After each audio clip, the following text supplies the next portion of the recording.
welcome to the Highbridge Film Festival webcast. I'm your host, Ella Kays. Tonight we have an amazing slate of 12 different films for you. If this is your first time watching the Highbridge Film Festival, welcome. We are so glad that you are with us tonight. The Highbridge Film Festival is Asbury University's collegiate film festival, featuring Asbury students and regional high school students. The Highbridge Film Festival officially began back in 2005 as a student-driven showcase at Asbury University and quickly grew into an annual tradition celebrating visual storytelling. Today it features a curated selection of standout student films, all brought to life with the help of students who produce and run the event. What started as a small campus gathering has become one of the university's biggest attractions, drawing audiences from across the region and beyond. Now a nationally recognized collegiate festival, Highbridge continues to spotlight emerging filmmakers and connect them with industry professionals. With this kind of national appeal, the Highbridge Film Festival is able to attract judges and deep Hollywood backgrounds to critique the films submitted by our students. Let's take a look at this year's panel of judges. Hi, I am Michelle Jubilee Gonzalez. I'm Jim Cree. My name is David Negron Jr. I'm a writer, producer, executive producer. I wear many hats, and that's who I am. I am a writer and producer, mostly in animation. I'm a storyboard artist for the motion picture industry. So when I first started in this industry, it was, probably 25 years ago, believe it or not. The silver hairs are real. I actually started as a background just to get on set to see how everything worked. But really what I wanted to get into when I first started was actually stunt acting. I was a big fan of Jackie Chan. I was like, oh gosh, he does all the cool things, the flips, the martial arts, and he gets to act. That's what I want to do, but as a female. I started in the entertainment industry when I was a second-year student at AFI. Someone had seen my undergraduate film, which was a parody of Spider-Man, and I met with them, and they ended up hiring me to write on the Spider-Man cartoon on Fox Kids way back in the 90s. I got into the industry through my father, David Negron Sr. I was coloring arrows on his storyboards. Within, it was probably another 6 months later, this movie came out, and it was called Raiders of the Lost Ark. So I actually was an artist on Raiders of the Lost Ark, and I colored storyboard arrows for my dad. Went on my own, just doing my own films after that, after he promoted me and kept me as an artist, and I moved forward. Well, how do you start? Just start anywhere. Doesn't matter where you start. Shoot a commercial, shoot a short film, shoot a vertical, and then say, how do I turn this into something bigger? And it's never going to be perfect. Perfect should never be the goal. Get it done should be the goal. So that would be my best advice, is just start. Andrea Nasfell moved here to teach, and then I heard all about the school. My wife and I came and visited her, and we just fell in love with this place. I mean, these kids are really, really talented, and I think these films could compete with NYU films or AFI films. You guys should be proud of the work you do. I think as a young student that wants to become a storyboard artist, then you really need to think about, are they a filmmaker or are they an artist? An artist basically is going to create artwork that's going to go on a wall. A storyboard artist creates artwork that's going to make a movie. So when you draw, you really need to think about, I'm making a movie. I'm not making a piece of artwork. I've seen some really great ideas, and that's what I would gravitate toward. I want to see ideas. I don't want to see your artwork skills, because the ideas are what we're going to use to make movies. From what I've seen so far with the films from the students, I'm very impressed. So grab your popcorn. You're going to love these films. Sit down in that chair and buckle up. And enjoy the show. We love to hear a little bit from these Hollywood professionals who are serving as our judges for tonight's awards show. They were very impressed with the overall quality of these films and are just as excited as we are to show them to you. For guests attending in person, the doors of Hughes Auditorium have been open for almost 20 minutes, and you can feel the excitement building as they make their way inside. We now go live to Rebecca Yant, who's standing by right outside of Hughes. Becca, can you tell us what the excitement is like there as the crowd counts down to the start of the festival? Thanks, Ella. The excitement and bustle outside of Hughes is really beginning to build as we inch closer to the opening ceremonies. As you can see behind me, audience is trickling into the auditorium, eagerly awaiting tonight's selection of films. With me now is Ella Liu. Thanks so much for joining me. Really appreciate a few minutes of your time here. You've been to Highbridge before. What's special about this year for you? So this year, honestly, I have the privilege to get several of my films in, so I'm really excited for that and just get to see all the works we've worked on last year with my crew and everyone, like actors here as well. Wonderful. I believe you have 4 films submitted. What's the process been like submitting them and now seeing them being appeared in Highbridge tonight?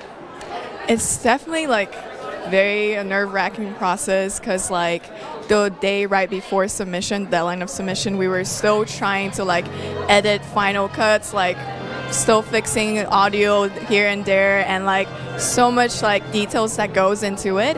And so like I'm just really grateful for everyone on the team, very grateful for like just great communication workflow we have, and so like I'm just like really happy to like see all of them here and like see all the films like actually come together. Mm-hmm. Wonderful. Well, I'm excited to see your films on screen tonight, and thank you so much for joining us. Really appreciate it.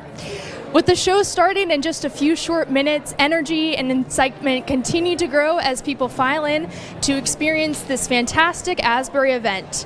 Ella, back to you in the studio. Thanks, Becca. Our team here in the Miller studio also can't wait for the show to begin. Each year, Highbridge is hosted by a pair of students who perform gags and skits to entertain the audience. In the past, we've seen superhero costumes and chase scenes. This year, the role of hosting Highbridge Film Festival has fallen to Presley Gibbs and Brian Hagan of the Asbury Weekend Update. What can we expect to see from them? We had an opportunity to catch up with Presley and Brian to get a glimpse. Welcome to Asbury Weekend Update. I'm Brian Hagan. And I'm Presley Gibbs. The Highbridge Film Festival is just around the corner, but we are still in need of hosts for this year. If you're interested in being a host, auditions are being held. Wait, when are auditions? Cut! You guys are hosting this year. Welcome to the Highbridge Film Festival live stream. I'm Brian Hagan. And I'm Presley Gibbs. And we are hosting Highbridge. We've never hosted Highbridge before, but we have come a long way to get to this point. We've done many things, like Hot Ones with Dr. Brown. So let's start with this one. 1, 2, 3. Okay. Not too bad. Not too shabby. Not bad. We had a Halloween episode where we were Statler and Waldorf. David Whitaker, yes. More like David Spit a Bar.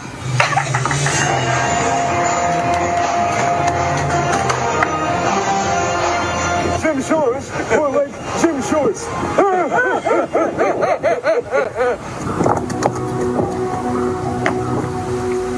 We did an entire episode over Zoom. Presley, your camera's not on. Sorry, could you turn that on? Wait, yeah, let me see if I can get Sorry, it just helps if we can, if I can see your face. I can get that on. Give me just a second. Here we go. Yep. We brought Chapel to Weekend Update. And we even brought Weekend Update to Chapel. We're kind of trying to be funny here. I'm sorry. I didn't realize it was supposed to be funny because nothing's been funny so far. You know what? Guys. We are super excited to be your hosts for tonight. It's going to be a great night, and there's so many great movies for you guys to watch. Enjoy the show! Now that we know a little bit more about our hosts, we can't wait to see what they have planned as they will take the stage here shortly. Guests are starting to fill Hughes Auditorium in preparation for the opening of tonight's show. We now go back to Rebecca Yount, who is still in Hughes. All right, thanks so much, Ella. I'm now in Hughes Auditorium with Bria Ferris. Bria, you're the lead for the Hughes team here. Tell us a little bit about what you're doing tonight. Yeah, so I'm a part of the Hughes team on the special events class, and right now I am in playback, making sure that all of the graphics go on the screen up here, that all of the films get played, and that everything looks exactly the way it's supposed to. Wonderful. Well, thank you so much for what you're doing and giving us a quick sneak peek behind the scenes. Ella, back to you and enjoy the show. Thanks, Becca. As she mentioned, the Highbridge Film Festival is carefully planned, produced, and brought to life almost entirely by the special events class, along with the incredible army of volunteers they've assembled, each one playing a vital role in turning this production into a reality. I'm Todd Wold, and I am the director of Highbridge Film Festival at Asbury University. And I teach the class of students. It's called Special Events class, but it's really Highbridge class because we put on the film festival as a team of students. And one of the things I love about teaching the class is we run it more like a creative agency than typical academic class. And we do that because we have a lot to do to make this happen in the course of 3.5 months of the semester. We have basically 13 weeks to pull this off because we do it the second to last week of school. And throughout that time, we're coming up with the creative concepts, the design, how we're going to promote the show, plus planning out a live cast that goes over the internet for people to watch. But we also have the live show, which is what's being captured. My name is Audrey Napa, and I'm on the design team this year with Lane Mills for the Highbridge Film Festival. And our main role this year is to highlight the theme. And we have been designing the posters, we have been designing the banners going in Miller, we have been designing the programs that we'll see at the actual festival. And we really just want to make sure that we're highlighting and honoring each and every filmmaker and each and every cast and crew member so that they can be recognized for their hard work and to represent the spirit of the festival too. Hey, hi, I'm Bria Ferris. I am the Hughes team lead, and what the Hughes teams does during the event is we make sure that everything in the actual Hughes part of Highbridge itself looks put together. So we worked on a lighting package. I'm personally the playback operator during the event, which means that all of the graphics that go on screen I made, and I made sure they were all organized, and that we have the films coming at the right time, and that it's all organized and put together so that we can have a smooth and well run out show. I'm Will Tang. I'm Sam Edgar. And we are the video team in the Highbridge production class. Basically, what the video team does this year is that we are in charge of the production of the intro movie to Highbridge itself. And that's basically the big bulk of our job, as well as helping out other people's needs and visual needs. But yeah, you'll hear more about us later. Hello, my name is Mikey Dawson. I have the privilege of serving as the Miller After Party team lead for Highbridge 2026. The Miller After Party team plays a very important role in the overall Highbridge experience by we want to have a huge party for all the filmmakers, actors, cast and crew, as well as people who attend the event. Things that go into this is like food catering, dance party logistics, as well as just how can we bring all of the celebration and hype of Highbridge from Hughes over to Miller as a whole. My name is Sydney Hazley, and I am the PR and promotion team lead for Highbridge this year. Our job is to build excitement around the film festival and the new theme this year. We do a lot of work on our social media, creating graphics and promotional content for our students. And we do news articles and press releases on our website. And we also are in charge of the ticket sales process in person and online. So if you want to see more behind the scenes content from Highbridge this year, follow HB Film Fest on Instagram, and you can also check out highbridgefilmfestival.com for more. Hi, my name is Patrick Tabor. I serve as the producer and the team lead for the webcast team. The webcast team has a very integral part of the Highbridge production because without us, you wouldn't be watching anything right now. My job specifically was a lot of the pre-production stuff. I did a lot of communicating between the team leads with different things we needed, making sure things got done on time, putting together our crew. Huge shout out to our crew, which is the only reason we were able to put this on right now. We really love to think about Highbridge as something that brings dreams to light on the screen and inspires the audience, and so we really hope you're inspired by what you see at the festival tonight. Before we take you to Hughes Auditorium, I would like to thank our students who have worked so hard to put this event together. From ushers and Hughes to producers and directors of this webcast, we could not have done it without you. They have put in many hours of work since the early stages of pre-production in January to bring you this live event tonight. We're glad that you can join us for the culmination of their efforts. Enjoy the show, and we'll see you at intermission.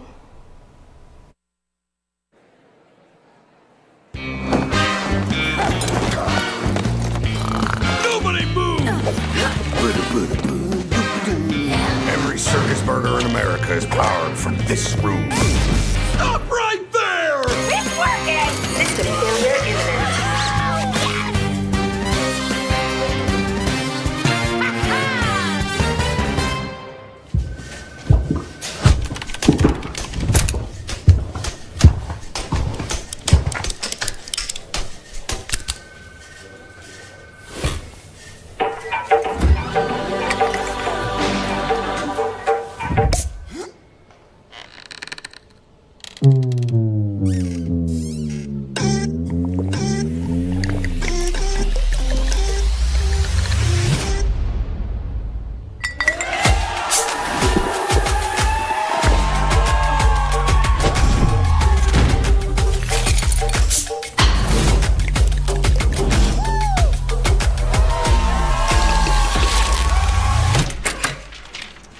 Is everything okay out here? It's just peachy.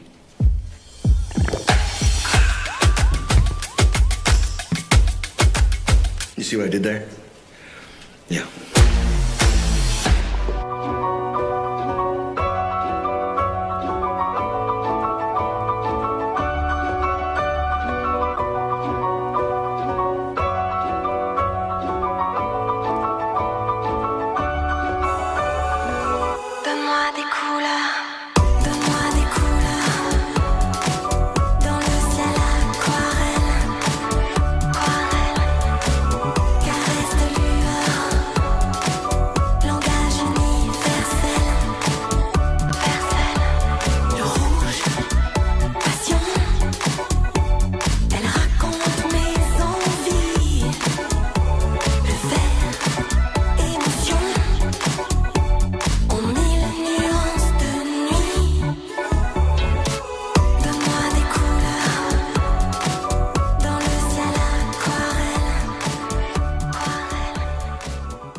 They're established. You're scrappy.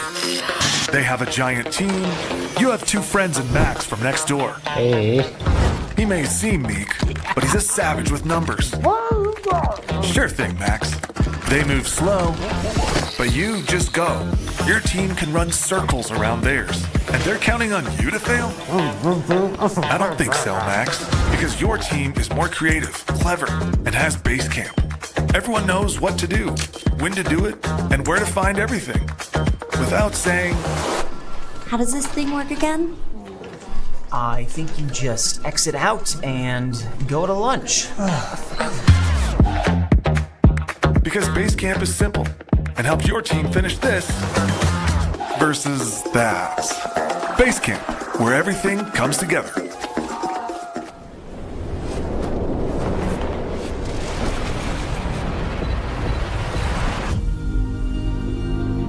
Every adventure starts with a vision, the spark that pushes you forward. Chase the journey, the stories that unfold as you capture something new. Chase originality, the moments that define your own style in the world. Chase the joy, the adventures that inspire creativity. Chase the rush, the moments that make life feel electric.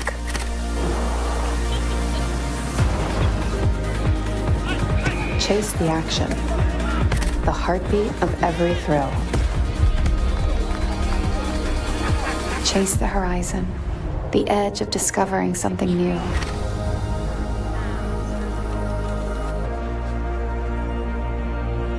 Chase the memories, the stories that shape your identity.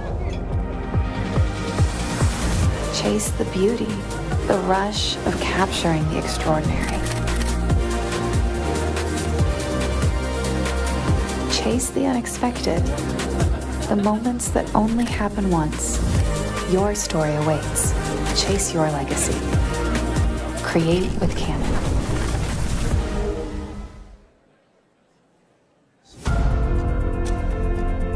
Wrigley Media Group, of course, is created by the Wrigley family, built on a 100-year tradition of winning. The Wrigley way is a winning way. It's built into everything we do. Excellence, impact, and innovation. We are all about winning for you. Wrigley Media Group and Lex Studios are the largest film and television studios in the state of Kentucky. Here at Lex Studios, we have a 50,000 square foot living set. The nice thing about Lex Studios is it's adaptable, it's organic, it can be accommodating to whatever your needs are. And only Wrigley Media Group will handle every detail for you. I just feel so. We have concurrent films going on, and we are specifically looking for Asbury graduates, students, anyone associated with your incredible institution to be part of our films.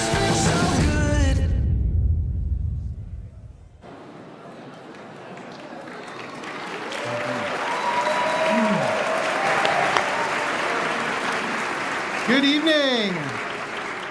Welcome to Highbridge, everyone. It's great to be inside to watch movies tonight. Let's give a big round of applause to Cody Jernigan and the Asbury Jazz Band. Thank you. Yes. They'll be back a little bit later, and as we get underway, I want to thank Dave Groves and Wes Kawaja, the Communication Arts production team, Studio 46 for their wonderful lighting design, as well as ITS here at Asbury for their support and effort toward this event, as well as all of our sponsors, including the Jaffe family. We credit Auguste and Louis Lumiere with inventing the first movie projector, holding their first public screening for a paying audience in 1895 in Paris. And unlike Thomas Edison's kinetoscope with its individual viewing experience where you look inside of a box, the Lumiere's moviegoing became a communal entertainment event. People got together to watch movies in the same place. One of the earliest films that they showed was of a train coming into the station. And audiences seeing this screamed and jumped out of their seats because they were afraid the train was going to hit them. They just didn't know what to do at movies. It was a brand new experience. And so as people quickly learned how to go to movies, norms and etiquette, what I love about movies is even though that's happened, every movie is still a new experience, a new story that we get to experience. So tonight, we share this truly unique communal experience here together that's more than 130 years in the making. This year's Highbridge Filmmakers bring us timeless dreams and new story creations shining on the screen to inspire you for the first time. Dream, create, and inspire. To open our time this evening with prayer, I'd like to welcome President Kevin Brown to the podium.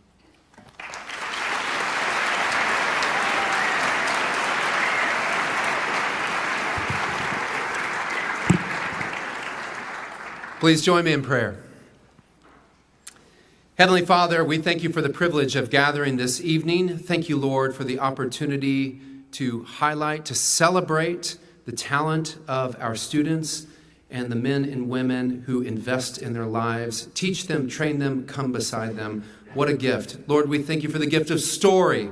And we thank you, Lord, for your story. We thank you for the story of Jesus Christ. And I pray that all other stories would be mediated and understood through this one. And may what we do, both tonight and in the future, honor and glorify you. We thank you. We pray these things in the powerful name of Christ. Amen.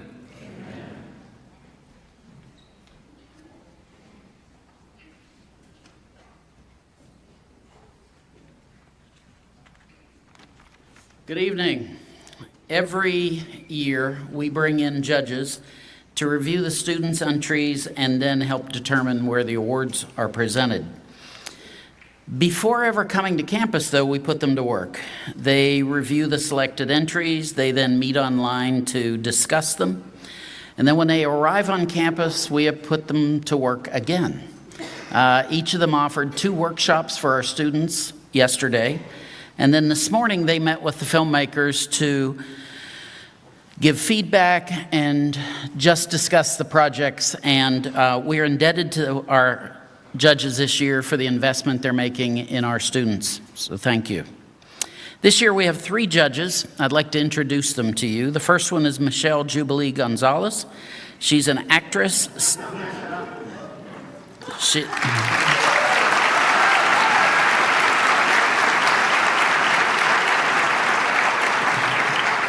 Michelle is an actress, stunt person, and producer. She's been involved in over 200 different film and television projects, including Black Panther, Wakanda Forever, Spider-Man, NCIS, and Marvel's Avengers.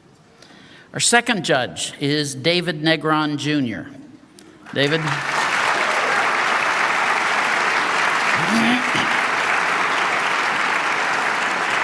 David is a storyboard artist, visual effects supervisor, and second unit director. Has worked on over 80 films, including National Treasure, Clear and Present Danger, Horizon, Mission Impossible, Justice League, Sherlock Holmes, Rambo, Star Trek, and many more.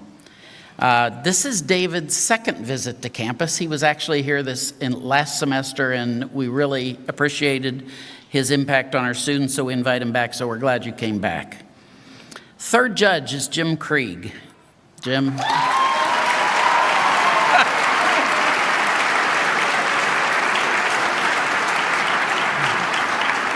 Jim is a writer, producer, showrunner of over 50 animation projects for Warner Brothers, Disney Channel, and Nickelodeon, including shows like Justice League, Scooby-Doo, Batman, Spider-Man, Spooksville, Scooby-Doo, and Superman, and a whole lot more. He also worked on TV shows, The Monk and Clueless. I do want to point out that Jim is also an adjunct professor here at Asbury, so our students have really enjoyed that. I'd like to introduce our special speaker yesterday in chapel, Tony Bancroft. Tony, where are you?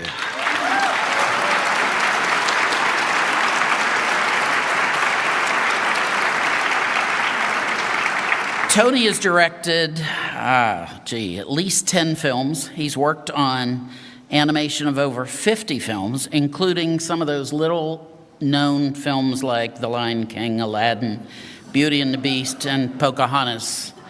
Yesterday, he also hosted a screening here on campus of Light of the World, which is his latest film. So we're delighted to have you with us. Thank you for coming.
so fast.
Goodness, the reel is here.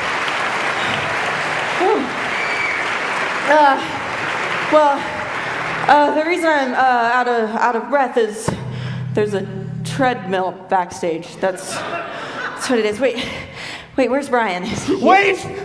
Wait, guys, we lost it. We lost the reel. I found it. You? Don't worry. Oh, you found the reel. Yeah, No, you didn't I find found the the reel. reel. It was already here. If anything, I found it. No, it's right here. I found it. Don't worry. No worries. Right. Well, sure. Since we've got that solved. Yeah. Welcome to Highbridge 2026.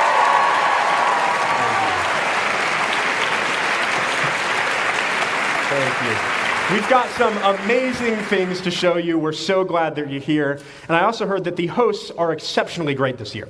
Wait, but So, aren't we the hosts? well, they don't know that yet, but Okay, they do now. whatever.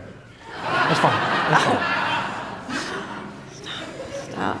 Well, these 11 films were chosen tonight to represent the excellence of our film program here at Asbury, and they will be eligible for the awards that we will be presenting later tonight. That's right, Presley. And speaking of awards, we are actually going to give out 3 now, the Housekeeping Awards. Now, presenting our first award, you know him. He is the writer and director of Friggin' Aliens. It's David Whitaker.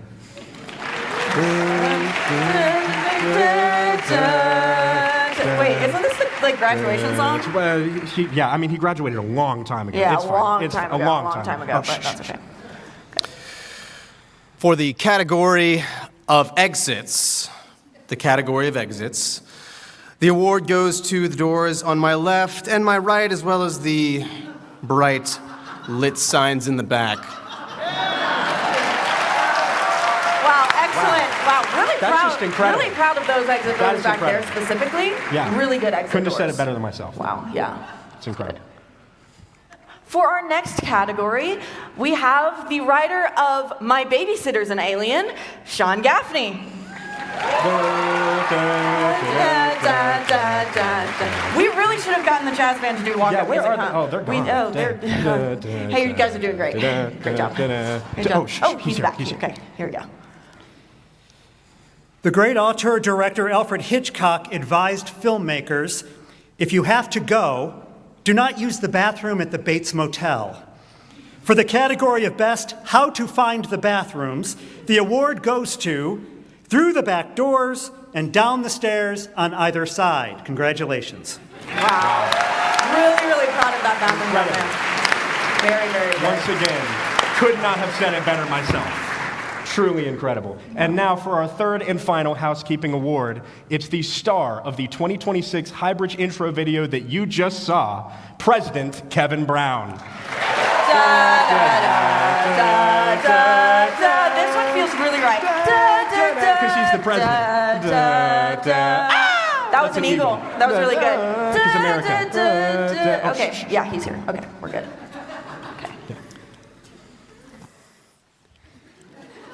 For the category of cell phones, the award goes to Keep Them Silent and Avoid Flash Photography. Thank you. Everybody wanted that one. Everybody really wanted that one. That was brilliant. Well, thank you so much to all of our presenters. We really appreciate you. And now, just before we get to the moment that I know you're all waiting for, the intermission, we are now presenting the 2026 Highbridge Films.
I'm so done with this class, dude. It's boring. There's no reason a foundations course should be this hard. I heard that Professor Young was tough, but man, I really do believe that guy wants to see us suffer. Guy? You mean like robot? I mean, does he even have emotions? Well, don't even worry about it, guys, because I've been planning for this. But I'm gonna need these. What's that got to do with anything? We'll just shuffle the cards and find out.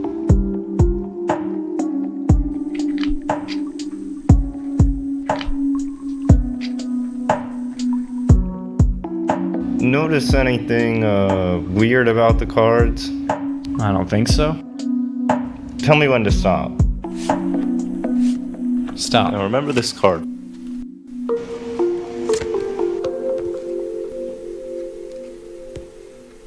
Tap it.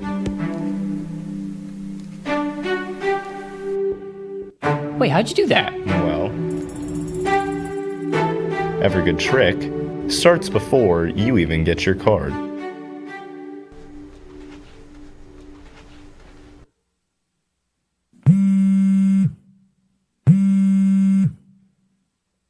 Hello? Yes, I'm on my way. Oh, Mr. Stacy, I'm so sorry. I'm in a hurry. Oh, it's okay, Prof. I'll see you in class.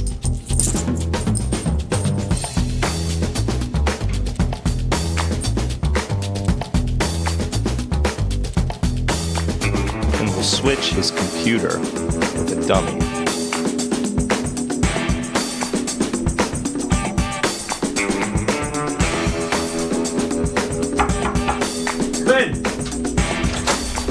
Hey, Prof. Young. You called us saying you can't log into your account? To see you, Mr. Broyle. Yes, I can't access my account to post the final exam. I tried rebooting the computer already. I'll take a look for you.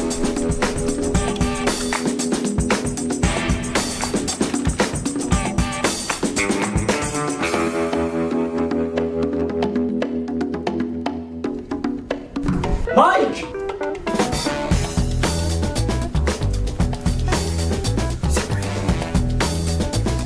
we get some mayonnaise?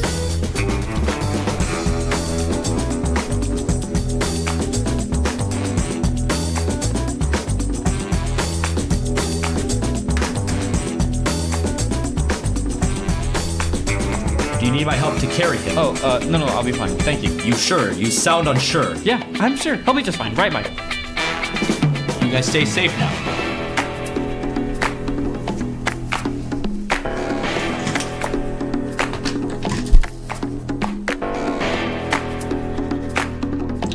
Huh. Pretty sure I plugged it in. Well, I gotta go grab some adapters anyway. I'll be back. Hey! You dropped this.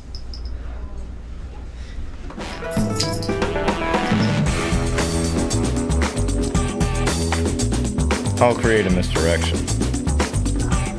Hey, Prof. Come in. Stacy. Sorry about the other thing. Oh, it's all fine. I actually just had a couple questions about the final exam. Sure. Once Brendan is back, we'll switch it right under his nose. Told us to focus more on lecture notes than homework, but I figured this problem here actually pertains really well to homework. So, if you could help explain it to me, that would be great, because I don't really know.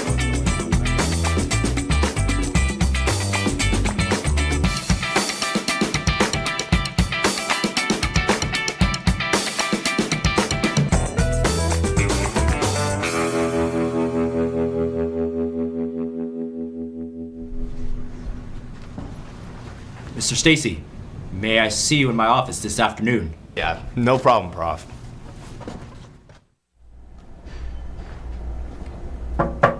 Come in.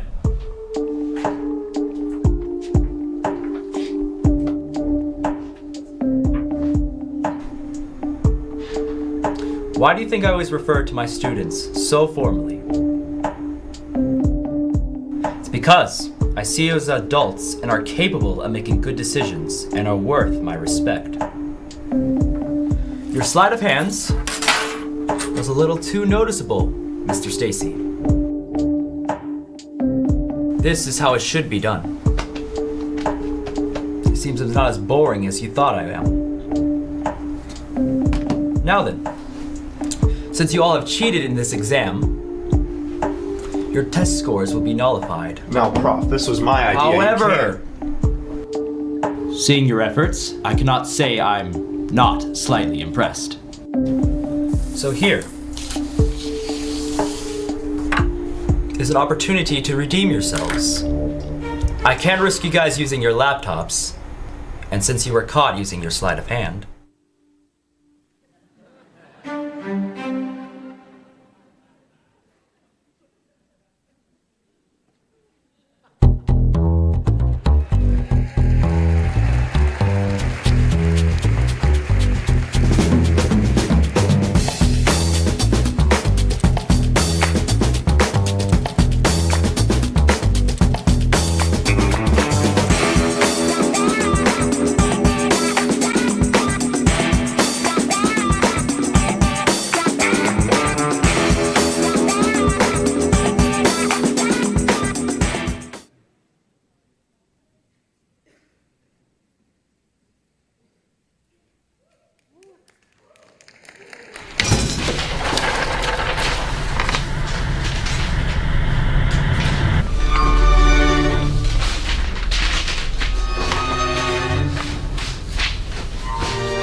assignment coming? All good things, I hope.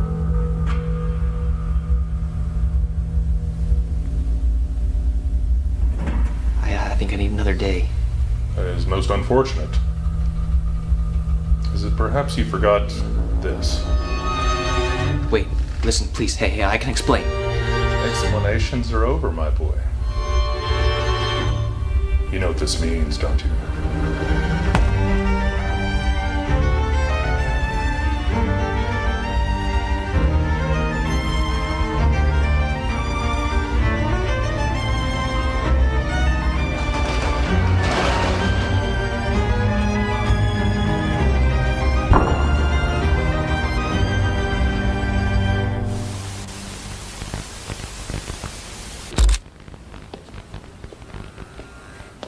Hello, charismatic employees, and welcome to tonight's PSA. Let's review what makes a model charismatic employee. A charismatic employee always takes their charismatic on time.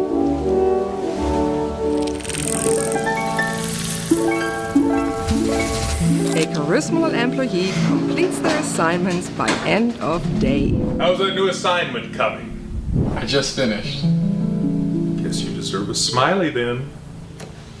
A charismatic employee takes time to enjoy their breaks, to not beg for more time, but rather enjoy the time they have. Now this is impressive.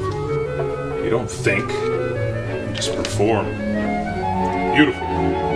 Beautiful.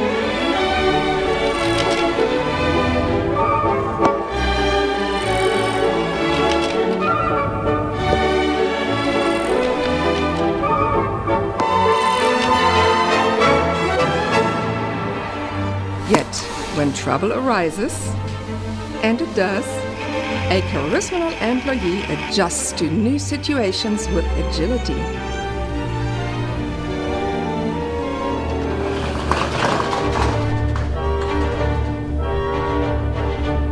Hello? Can I get some help? A charismatic employee doesn't leave their office unless told to. A charismatic employee should use their time wisely until a supervisor can get to them. A charismatic employee keeps their workspace neat and orderly.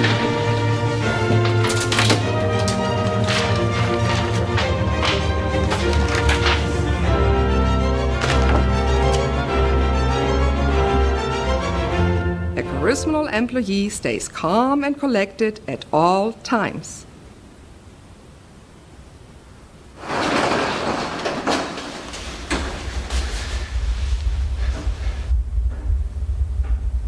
How are you feeling? Better than ever. Well, that is just great to hear. Just checking in to make sure everything's running smoothly. Oh, yes, sir. Very smooth.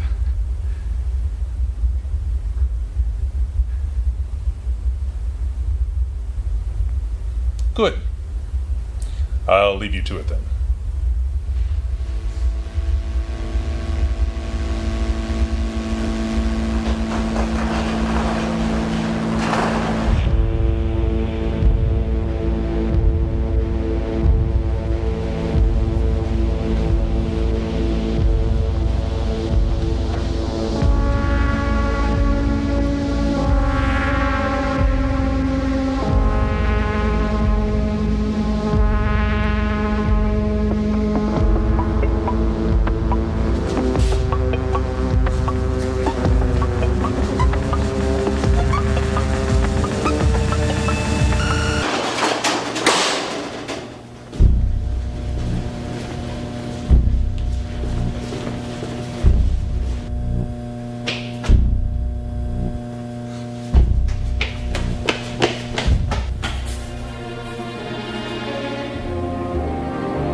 This troubles me.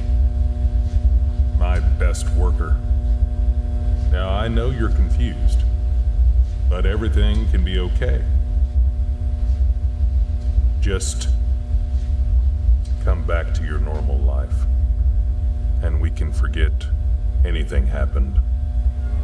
A charismatic employee always does what is right. No.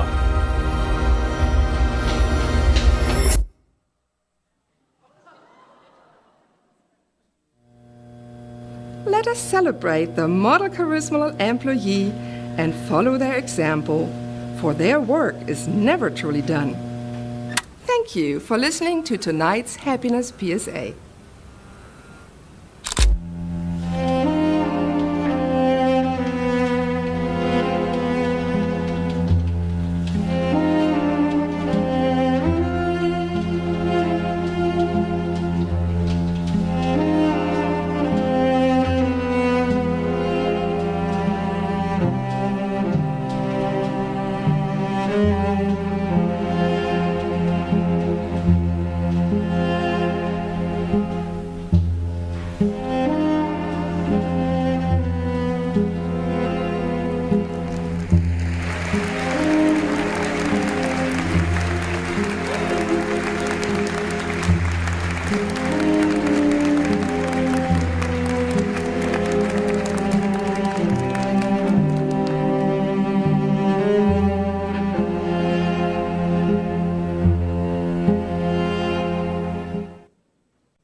So I remember asking my mom, I think it was the question, why me?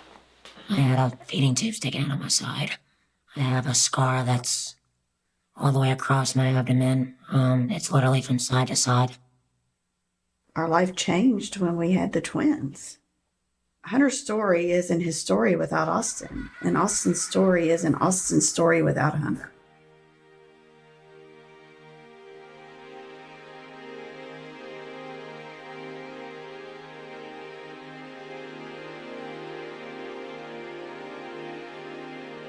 Initially, we didn't know exactly what was wrong with him because Hunter was diagnosed in the womb. So we knew there was a problem. We didn't know what the problem was. They discovered that his bowel had twisted on the blood supply and was necrotizing, which means it was dying.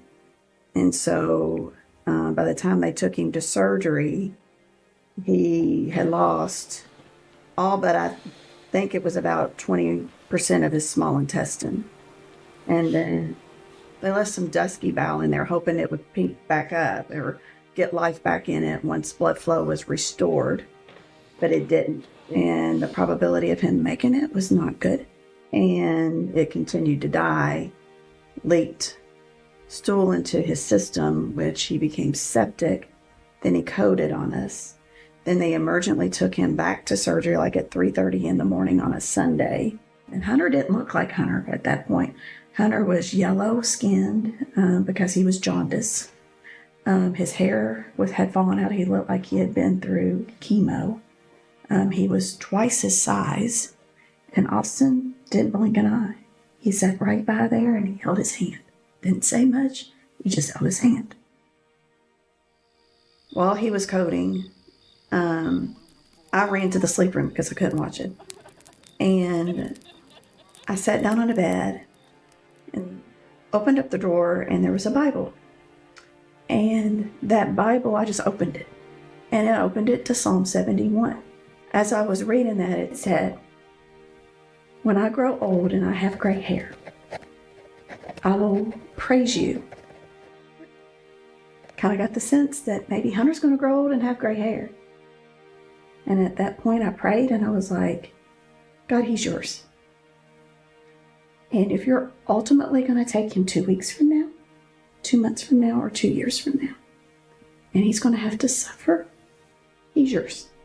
He's on loan to me. So when he came out of surgery and he was still with us, I knew he was going to grow old and he was going to have gray hair. Hunter finally wakes up and I'm sitting there beside him. And he looked over at me and he said, "Feeling better, Mommy?" And I thought Raj was going to cry because, he had coded for about 3 minutes. And anytime you code for that amount of time, there is a chance of brain damage. And Raj said, "Well, at least we know there's no brain damage."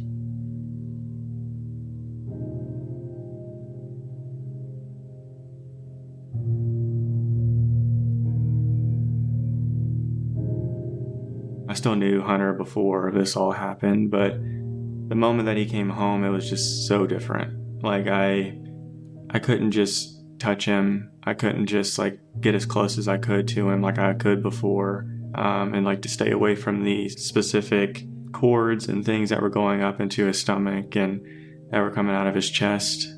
Just don't touch those. He could get really sick.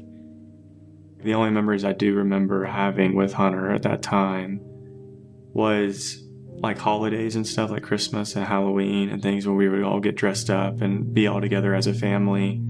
And Hunter being there and not really being able to talk that much just yet because of all the stuff that had happened. But he just, I was very happy that he was home, but it was just so different. And so just adjusting to that new normal and what that was like to have a brother now, that I had to be really careful and mindful of what I was doing around him. A lot of people succumb to either their injuries or their illnesses, and I didn't want to be that person, so I feel like a lot of people would have seen me in that space, in that hospital, and figured that I was just going to be that chronic illness kid all my life.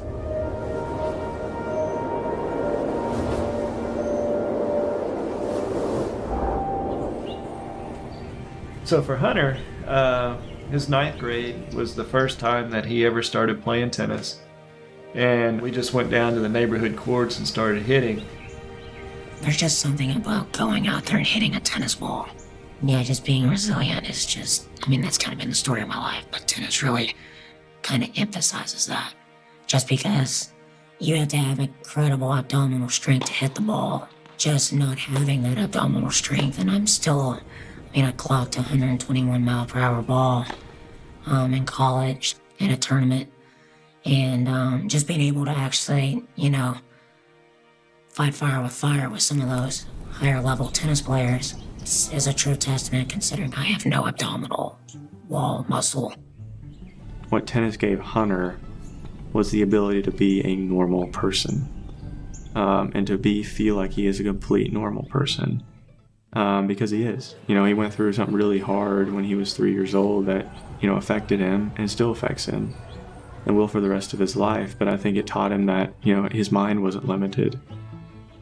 I had a meeting with one of my good friends. His name is Sean, at Kentucky Wesleyan. And we were watching the Chosen series together. And one of the disciples, he asked Jesus in the film, why haven't you healed me the way you heal other people completely? And he goes, imagine the story you have to tell versus everybody else tells the same story.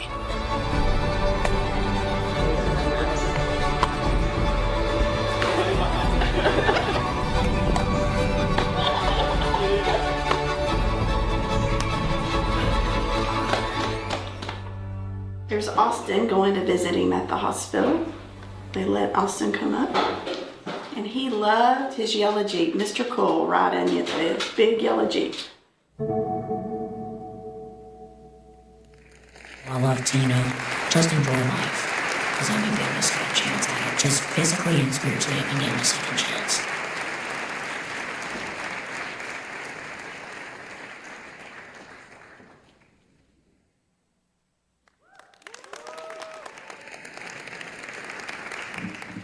You sure I'm in the right place?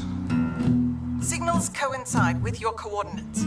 Your target, former nuclear explosive engineer turned agronomic recluse, Eugene MacDonald, has resurfaced on our radar. Satellite scans show irregular heat signatures. It may be a possible explosive fabrication site. Your objective? Locate the explosives, locate the target, prevent him from executing his stratagem. Your best agent, EI-310, we're counting on you.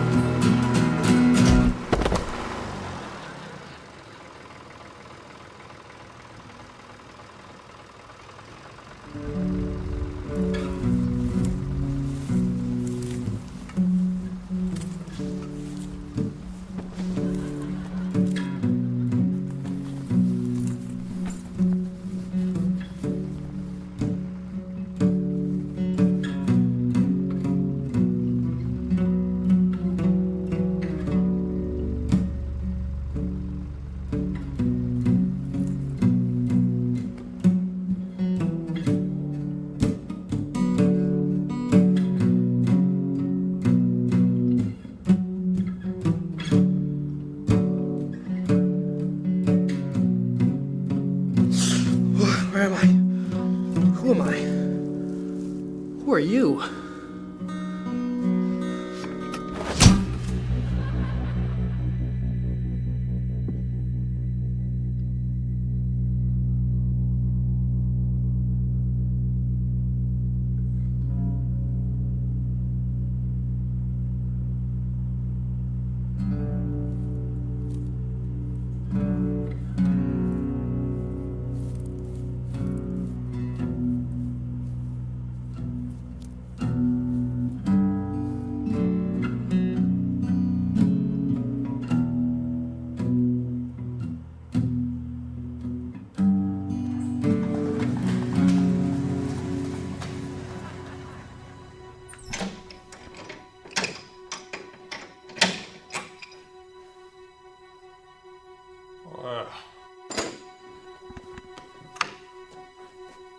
Who's finally awake? Daylight's wasted. Time to get to work.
Shouldn't be in here.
Had to go sniffing your nose where you don't belong. Listen here, farm boy. Just pick up that rake and get back to work. This don't concern you. I beg to differ. Agent EI 310. If I wanted to blow you up, I would've. Now, you don't see any bombs on me, do you?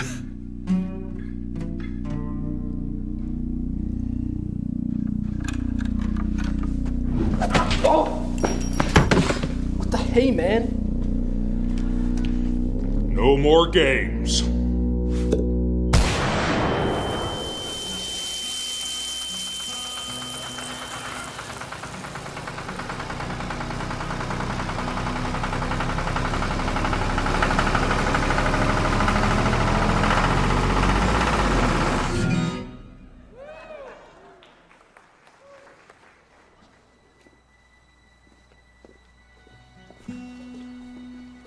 Excellent work, sir. Expect high praise from the agency when you return. The boss is awaiting your arrival. You ready to go? Actually, I've got another assignment I have to attend to.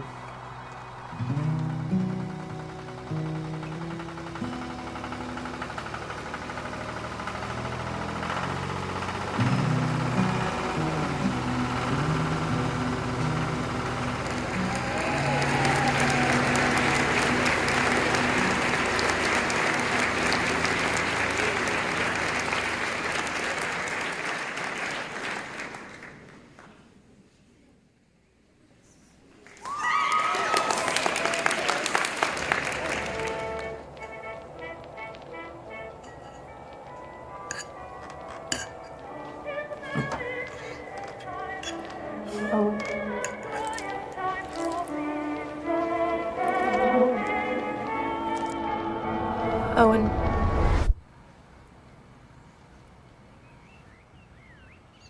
Yes, Why are you here? because I said I would. And why did you say you would? Because someone asked me to. Asked or told?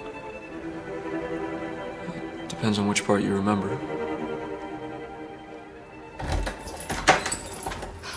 Oh yeah, don't even get me started. I cannot believe that Anna's actually dating that guy from her yoga class. Twice he stopped us mid-conversation to make us do that weird breathing thing. It's performative, that's what it is. I just thought, you know, maybe this whole kind of thing was beneath her, but I guess not. Like, why is that the kind of man that we're idolizing now? Owen, literally what are you doing? Yeah, You didn't say a word the entire drive. I was listening. Okay, but like you weren't talking to me. Why? Kate, I'm sorry, I'm just tired, okay? You were weird tonight at the party. Weird how?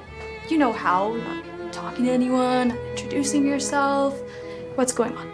Kate, they're more your people than mine. What does that even mean? Kate, it means they're from your work. They have your sense of humor. They talk about things They're that normal people having normal conversations, Owen. and I'm not normal. I didn't say that. You didn't have to. Do you consider yourself social? I talk when I have something to say. So maybe more introverted then. I guess you could say that. Marcus asked if you were okay. Sarah asked if we were fighting. I mean, Anna even came over to me and said you might be cheating to my face. Kate, that's not true. Yeah. You know what? I know it's not true. I know it's not, okay? So why don't you tell me what's really going on? Kate, what did you tell them? That you're just quiet. You mentioned that someone asked you to come here. How long have they been asking you? I don't know. A while? Months, years? Does it matter? You haven't been yourself for a while, Owen. What is that supposed to mean? It matters because waiting means watching someone you care about hurt while you choose to stay silent. I mean, I know it's always been hard for you, but you used to at least try. Maybe I don't see the point anymore. The point? What do you mean, what's the point? Well, for one, I'm tired of making excuses for you, Owen. Nobody asked you to. You know what? I think we seriously need to think about getting counseling. It's not just for you, it's for us. This is something we could both use, Owen. That is not going to happen. When someone loves you enough to ask for help and you refuse to give it, what does that make you? Makes me careful. It's like I watched you disappear more and more every day.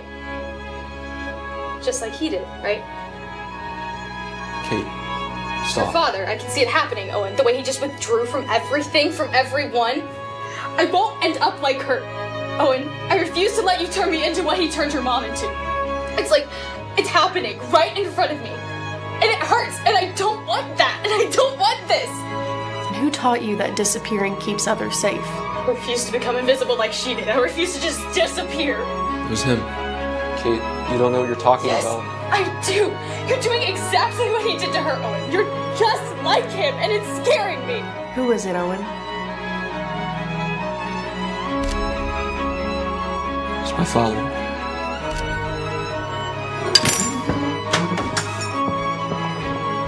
Owen, how can you not see it? You're becoming exactly what destroyed her. Shut up!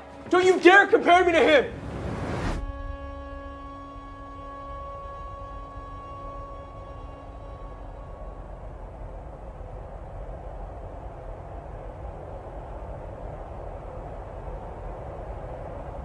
Owen.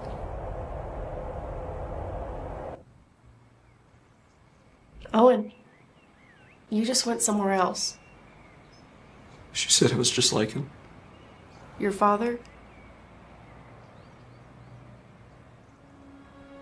And that's what you're most afraid of, isn't it? I'm him.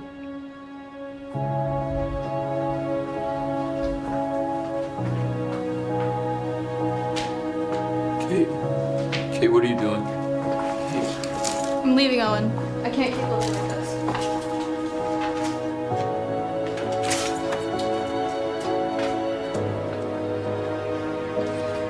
I defended you to Anna tonight. To everybody. I couldn't even defend you to yourself. Kate, wait.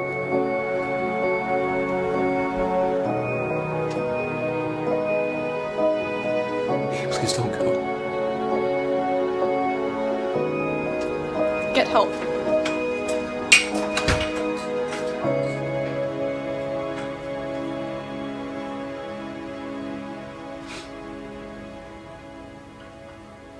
So why are you here, Owen?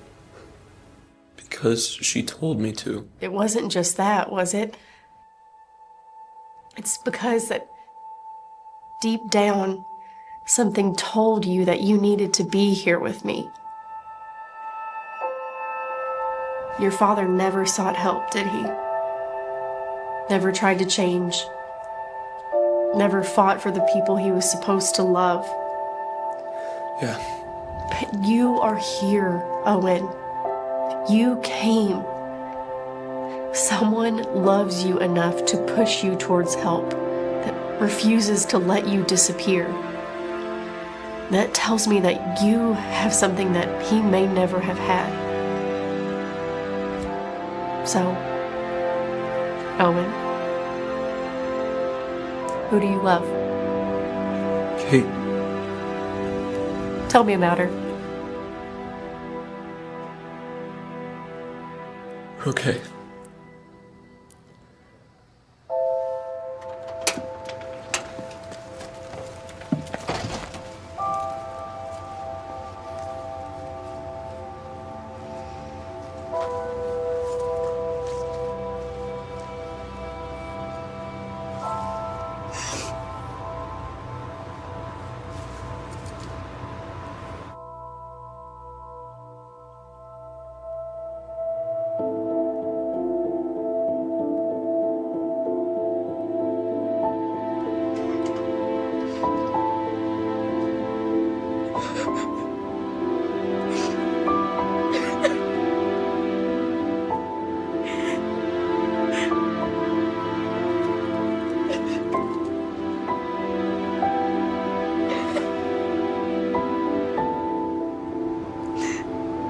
Please let me help you. Okay.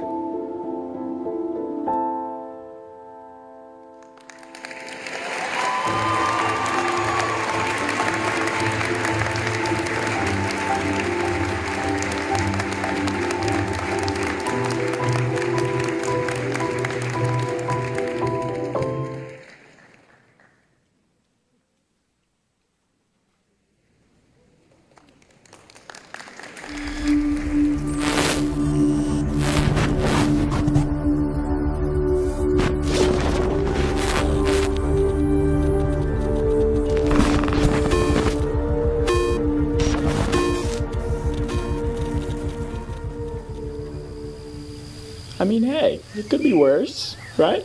Stop, Rowan. You're the one that made me wear them. Hey, but on the other side of things, you get to look like a huge nerd in 4K when we get home. Says the guy who took us to laser tag for our first date. Hey, I had a great time. You're just mad that you lost.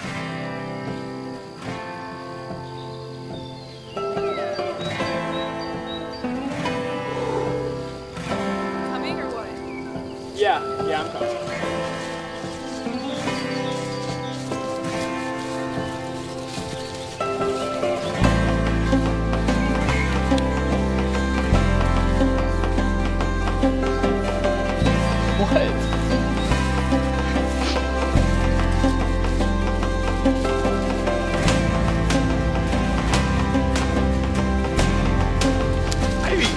Wait. Whoa.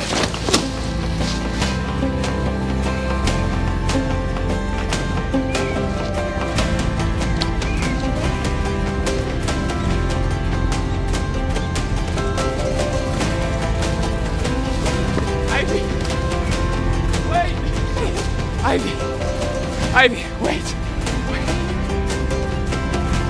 That one's going in the obituary.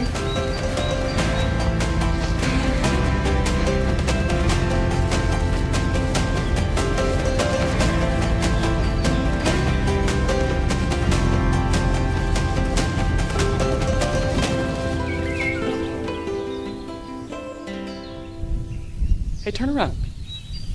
What? Are you gonna scare me again? Hey, just turn around.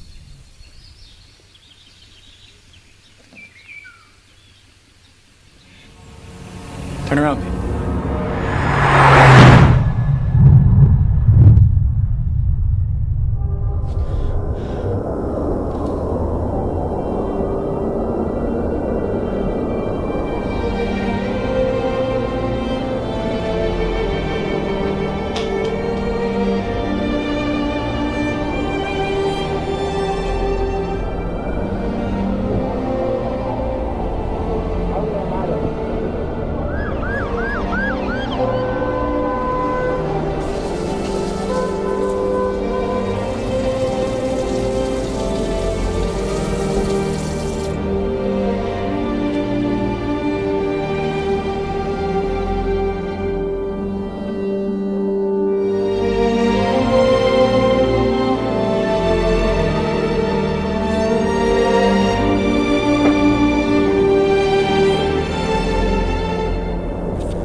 I mean, hey, it could be worse, right? Yeah, I know.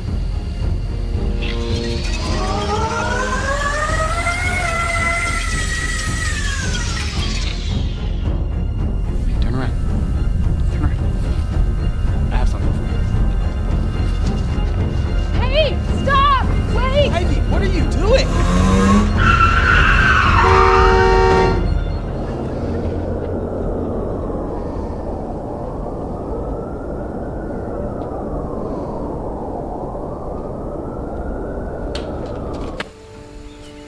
Look, I know you're going to propose. I saw the ring already. Propose? I don't know what you mean, propose. Please, Rowan, we can just do it here. We can watch the memory back just like you planned. Did you hit your head or something? What's going on? No, please, you have to listen to me. Isn't this spot great?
Hey, turn around. Baby, turn around. I want to show you something.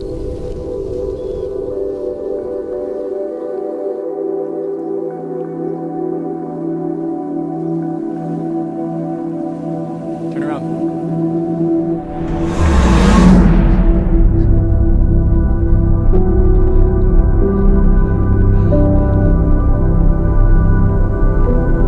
I feel what's happening.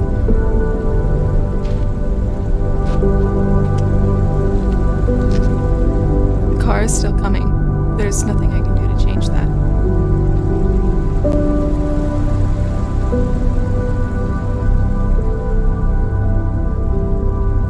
So, what do we do then? Nothing. We stop trying to forget the past or rewrite it. Believe me, I've tried. What we can do is look at it in a different light and remember that even after all this, we're still together.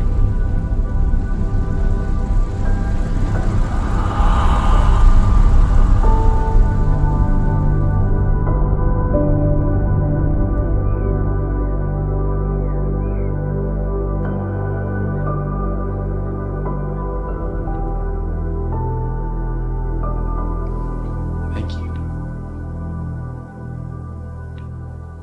You didn't have to.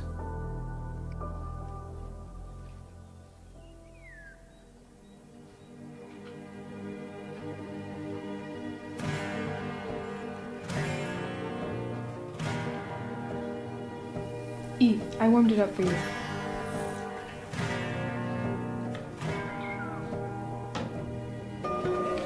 I tried to change the memory to bring you back, but you were here the whole time, and I wasn't. I'm here. We're both here.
Who is it that seeks my power?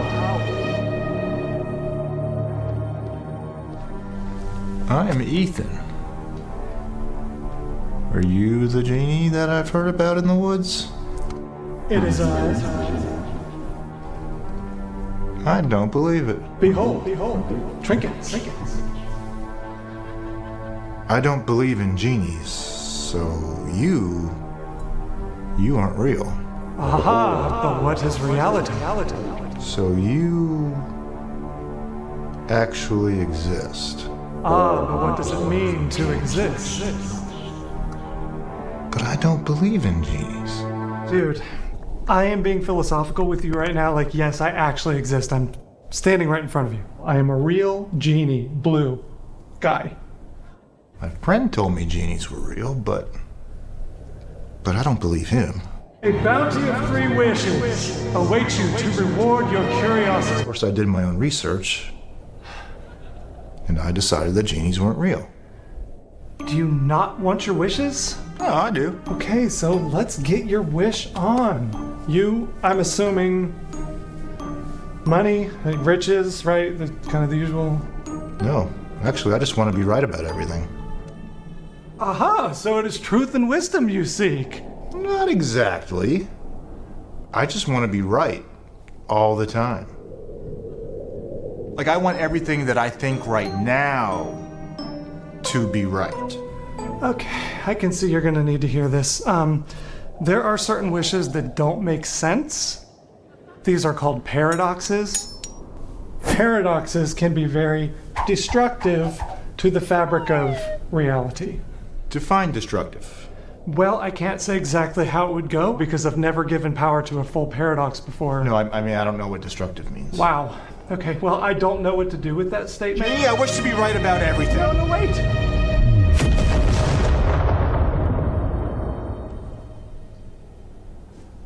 What have you done? I really thought that would work. Okay. You didn't believe in me. Still don't. Fine. You don't believe in the genie that is literally merged onto your mortal frame. Let's just say you had gotten your wish. You're right about everything. Well, that would mean I don't exist. And if I don't exist, who granted your wish? Me? Nobody. It's a paradox, and the power behind that paradox has nowhere to go, and it's bouncing off the walls in the quantum field. I don't know what happens, but it causes all kinds of destruction and nonsense. Oh. I get it. Thank you. I need to word it differently. Dang it. Plus, I thought that last wish would work. So if I did wish to be right about everything, then that would mean that it did work. No. You can't double down on false information and still get the truth. But you do still have 2 wishes left to undo. Genie, I wish to be correct about everything. No, wait.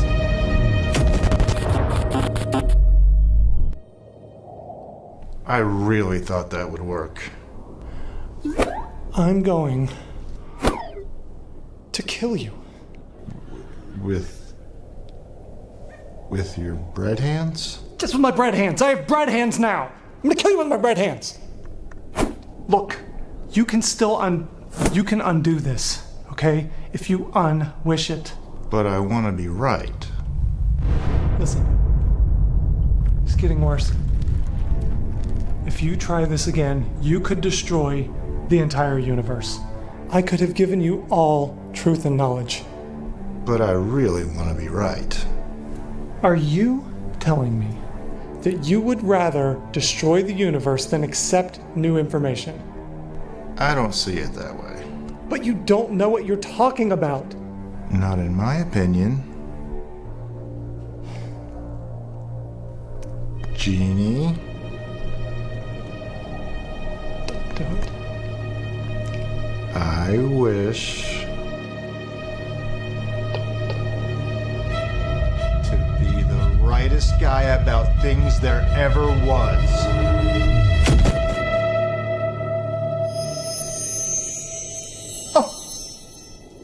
My hands! Everything, is everything back to normal? My stuff is still here, my stuff. I think it's all done. Oh no. Oh no. Oh no. What?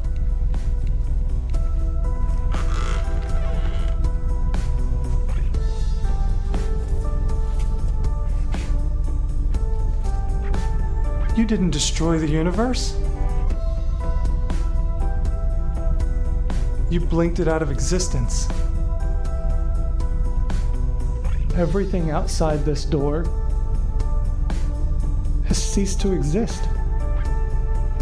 So it's just you and me in here. Forever.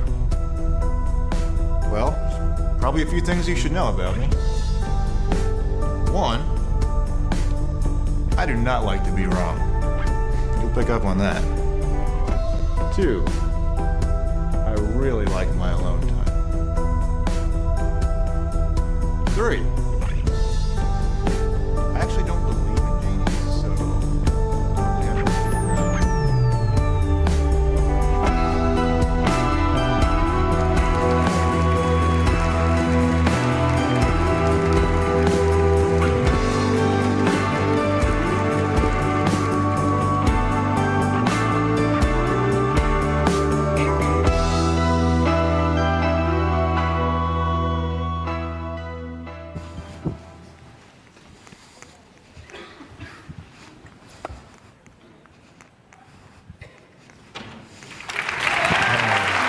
Thank you. Thank you. Wow, thank you so much. Thank you guys wow. so much. Hey, that's just, I really that's, appreciate that. Wow.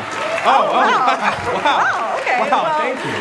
Wow, that's, wow, that's really incredible. I mean, wow. Oh my gosh. Wow. I don't know what to do right now. I can't cut this off. Yeah. Okay, so we are halfway through our show. And Whoa, hey. what did we do? Whoa. What? Hey, gosh, if you guys are going to deliberately sabotage this show, I'm going to have to put all of you guys on timeout. Okay, but I guess if you need to go to the bathroom or talk to your friends or think about what you've done. Yeah. Okay? Yeah. This is gonna be our 10-minute intermission. Yeah, just 10-minute intermission. Just go do whatever you want to do. So I'm not mad. I'm just disappointed. Okay? Thank you. Yeah, and you better be back in 10 minutes. Just go. Go. Gosh.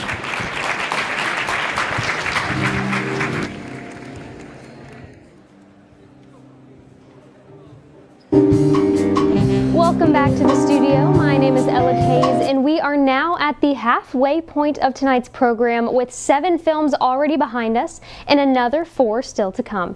It's been an incredible showcase so far, highlighting not only the creativity but also the vision, dedication, and technical skills of so many of our talented students. Now let's take a moment to hear directly from the filmmakers themselves and have them share a little more about the inspiration and process behind their work.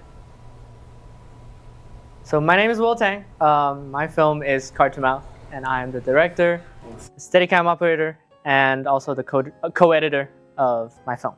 I've just been a huge fan of close-up magic. I've started doing close-up magic ever since 2020. I wanted to incorporate it into a film, and it's the best way. The climax is all motivated by action, so it's very much motivated by the camera movement itself and the action on screen. So it's just very hard to get that pace correct, and that's the biggest struggle, I would say, that's been through. Another memory is just how hard it is to nail some of the Steadicam shots that I had to do. It's just, there's a long shot in there involving me go inside and back out of a room, and that is just very hard to nail. It's a hard move, and I have to go over and over again. My name's Davis Brown, and I directed Charismanol. Charismanol is a film about a guy who works in an office that is designed entirely to keep him submissive. Some of the inspiration for Charismanol was Truman Show, Severance. We had a huge crew, great producer, Cameron Tapp, that kept this project on par and on pace and ultimately got it done in a reasonable fashion. So some of the struggles on set was we had a time dilemma. We just had to be quick about our shots and what we had to do, but ultimately it turned out pretty well. Just fun memory was honestly just everything about the set overall. We had to be quick and fast about it, but we also had super fun crew, lots of goofing around, lots of hanging around, but at the end of the day, we were there to make a project, and it got done. Hi, I'm Alex Young, and I was the producer and the director of Resilience, the documentary. Telling the story of my cousin, Hunter, was a very wild ride. I've grown up learning about it throughout my entire life. It's kind of been something in my family that's been just such a powerful thing that everyone's always looked up to for inspiration to do better at certain things, is just remembering his story and what he went through when he was little. And fully getting to share it on the scale of an actual film was just a lot of fun. Hi, my name is Gemma Palmer, and I was the first assistant director on Resilience, the documentary that we just saw. One of my favorite parts about it was really getting to know the people who we're telling this story about, just getting to know a little bit of their heart and also their story that you might not see on screen. It was just a really special time to get to connect with them in a way that I would never have. I think one of the hardest parts was, watching someone lay out their heart so openly and honestly, and getting to watch that raw emotion as they tell the story. And it was really hard not to cry while filming. So that was definitely a struggle, but it was absolutely worth it. Watching his story unfold in real life and getting to piece it together afterwards is just a very special moment to me, and it's something that I'll always cherish forever. Hi, my name is Jocelyn Jager, and I am the producer of Field Agent. Field Agent is a lifestyle. Field Agent is light and dark. It's coffee and donuts. It's hate. Brian Hagen and Presley Field Gibbs. Agent It's home. Field Agent is an action comedy about an agent who gets sent on a mission to stop a countrified Unabomber when he gets hit by a tractor and loses all of his memory. I think my favorite part of Field Agent was the building of the mannequin. We didn't actually run our lead actor over with a tractor. We ended up building our own mannequin from pillows and a paint suit. Chicken wire. And chicken wire. Field Agent stars Chadwick Swick and Chip Sebastian, some fantastic actors. Chip Sebastian is a local legend of the theater and film, and he stole the show. Not quite as much as Chadwick Swick, the lead actor. Hi, I'm Ethan. I'm the director and writer of Help. Help follows Owen, a withdrawn young man in his 20s, and he struggles with his mental health. And we see a lot of dissonance from his character, especially relating to Kate, our lead actress in the story. And we see them engage in an argument as that's interlaced with future Owen engaging with a therapist in a therapy session. Hi, my name's Lily. I was the producer for the film Help. Part of my role as producer is I'm getting location, I'm getting actors, I'm basically handling all the logistics for the film. It's quite in budget, so it's quite a daunting position, but it was definitely a great experience, especially because I was working alongside one of my close friends, Ethan Wold. Being able to work with Jocelyn and Braden was a remarkable experience for me. They're both very talented actors, and I could not have asked for anyone else to fill those roles. The way that she played Kate was perfectly how I imagined it, and Braden, how he played Owen, was amazing. It was a great story, and we're happy to show it to you guys. My name's Noah Wenker. I'm the writer, director, producer, etc. for Revision. I really wanted to do a science fiction because it's one of my favorite genres. I got the inspiration for this film from the new popular Meta glasses and Apple Vision Pro, and I thought, what if we integrated that and you could replay your videos in VR, and then I added the twist where you can edit them. In the film, it follows Ivy, and she tries to fix the day that her fiance gets hit by a car, and through that, the device malfunctioning, she eventually realizes that the best way to go on is to accept the past, and then it ends with the twist that Rowan is still alive the whole time. Hello, my name is Mikey Dawson. I had the privilege of co-producing with Noah Wenker on the film Revision, and got to help out with doing some aerial cinematography for the film. As aerial cinematographer, it was a lot of fun just being able to be creative about how the drone was flying, how fast we wanted to go, but also it was just a great opportunity to have something different from a Highbridge film in the past. I haven't seen a lot of drone shots in a Highbridge film, so it's just pretty cool to see that come into play. My name is Johnny Walls. The name of my film is The Genie's Door, and I was the writer, director. I act in it. I am the genie, and I did the editing and a lot of the post stuff and the music as well. It started with sort of this dialogue exchange where you've got this kind of classic, one guy, the straight man, and one guy's kind of an idiot. And I was kind of doing this dialogue in my head, and I was thinking about, well, to be honest with you, the way a lot of political discourse takes place these days, like online and things like that. So was thinking maybe do a little bit of send up of that. One good moment was when I just first came out in my blue makeup, because I am covered head to waist in blue makeup. And there was pretty good reaction on set when everybody saw that makeup for the first time, so that was pretty funny. It's always interesting to hear what the filmmakers think about their work and how they view the final result. We now go to Anna, who can tell us a little bit more about what we can expect after the program tonight. Thank you, Ella. Tonight's festivities don't end when the films start rolling. I'm here with Stockton Underwood to tell us a little bit more about what we can expect from tonight's after party. How are you, Stockton? I'm good. How are you doing? Good. Thank you for asking. What can you tell us about the planning that went to this stage of the event? Ever since the beginning of the semester, we have been contacting vendors and ordering stuff off Amazon. Sounds pretty exciting. Well, what can the guests expect from this year's after party? A lot of dancing, Chick-fil-A, Ale8, and a live DJ. Sounds like a blast. Well, you heard it here. The party doesn't stop when the films stop rolling. It's actually just about to begin. Back to you, Ella. Thank you, Anna. We all love watching these films made by our students, but we are all looking forward to celebrating their hard work at the after party. That's going to be all from us for the intermission. The last 4 films will be shown shortly. I'm Ella Kays, and we hope you enjoy the rest of the program. We'll see you again after the conclusion of the program in Hughes Auditorium. Enjoy the rest of the show. Once it resolves, you're putting upset.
Yeah, I was just making sure that.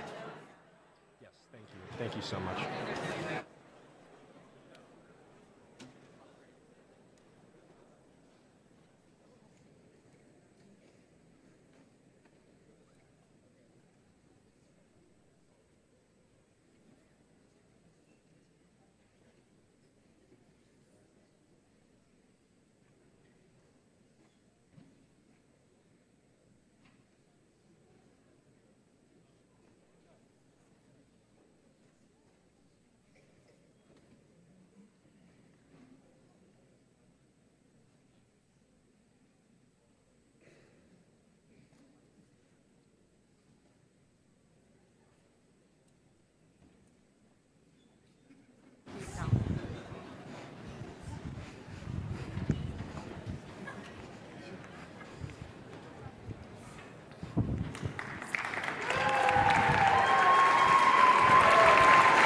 Welcome back.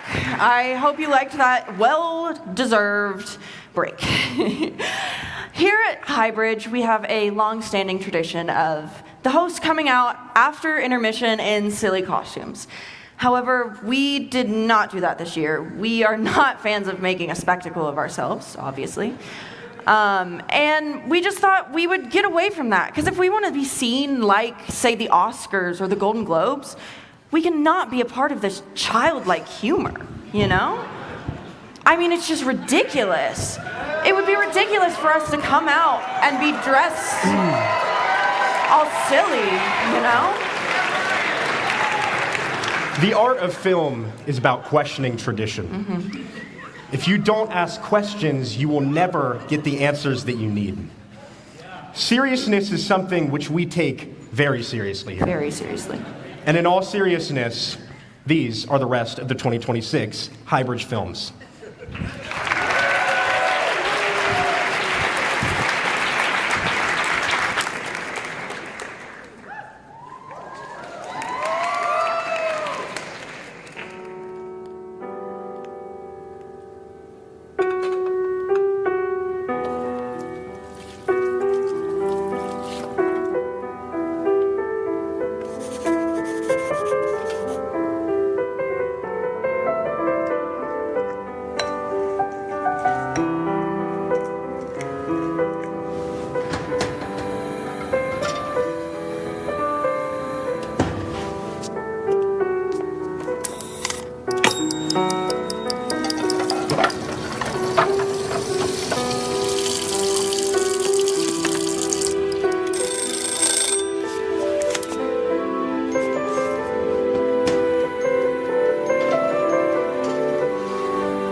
Why can't I get it right?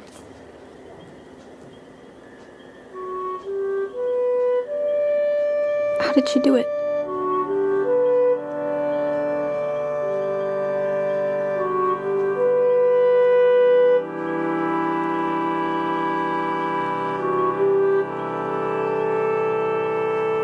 What am I missing?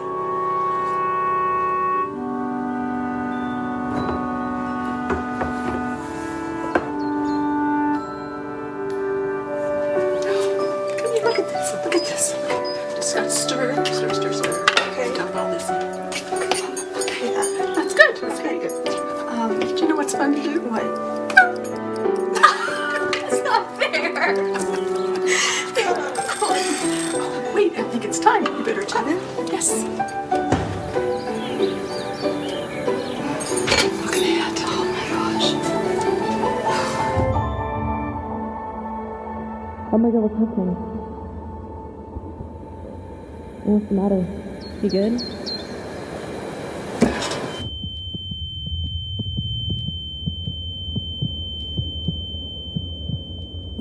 It was the moment everything changed.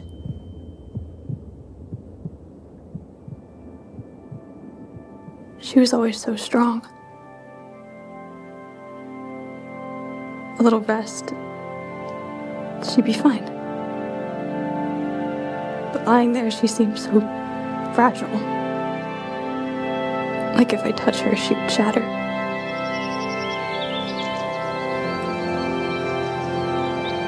She used to walk ahead with those long, steady strides. I'd have to jog to keep up.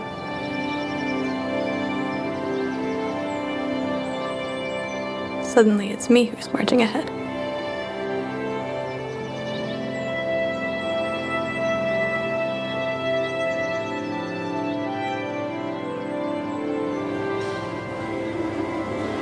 It all happened so fast.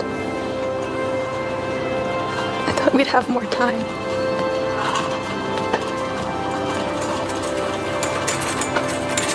Maybe if I had noticed sooner, things would be different.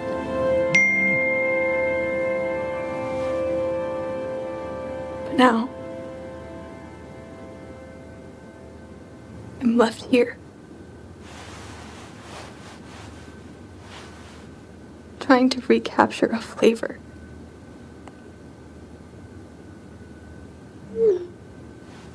And a person who's already gone.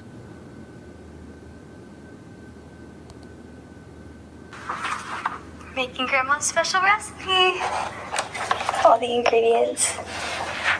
The bitter chocolate, why not the milk one? Oh, this just brings out the flavor, and that's also what the recipe called for. It's so blah. Ah, but it's so special. So special. It brings out the flavor. So you can just stir it up here. Can I try it? Sure.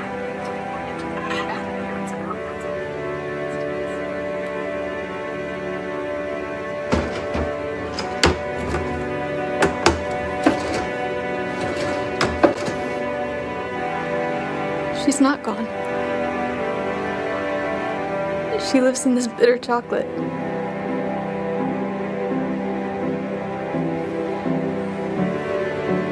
In my memories. In our paper cranes. In her laughter. In her recipes.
Jake, you need to listen to me very closely. Before I go, I'm going to give you something that my father gave me. My lucky 8-ball. Life is so much easier when you don't have to make your own choices. Give fate a try. You need to trust in fate.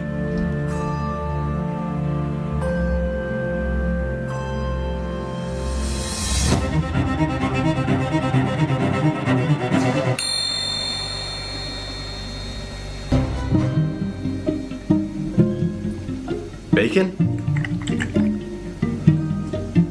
Sausage?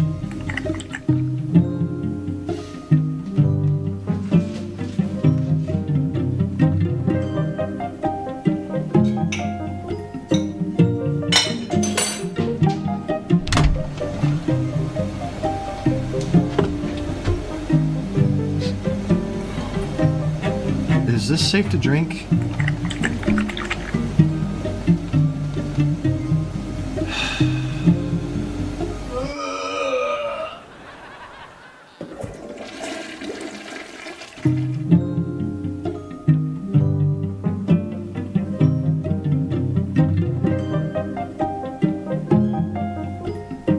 Is there anything else I can wear?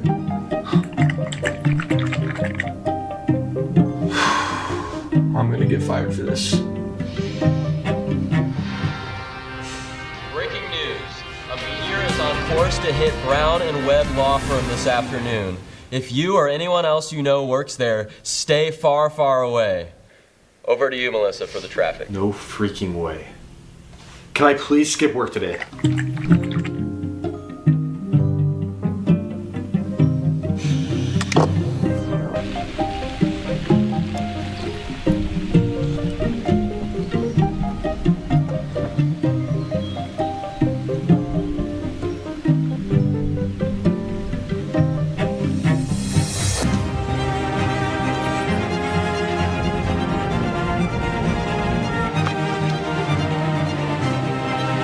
Should I help that granny?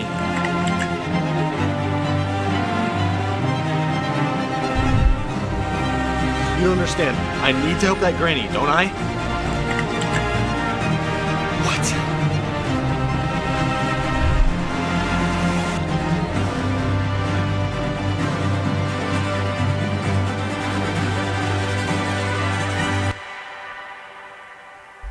You need to trust in fate.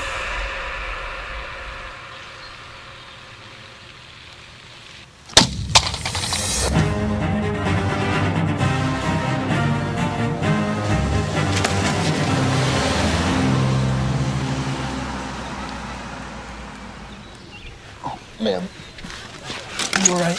Let me get this for you. There we go, right here. Oh, thank you. Of course, ma'am, Stay safe out there.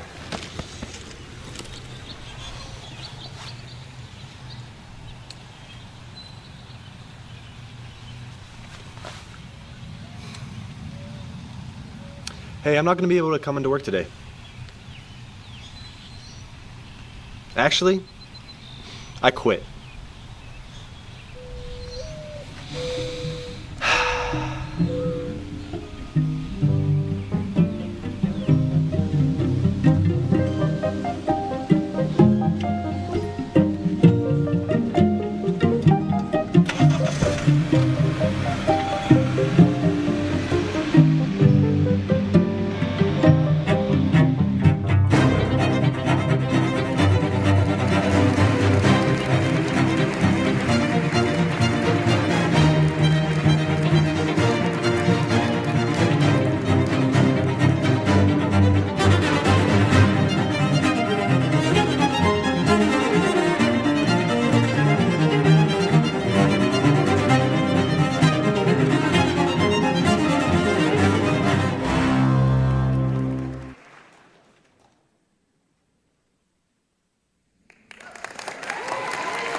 贵州省台江县施洞镇，是苗族银器聚集的地方。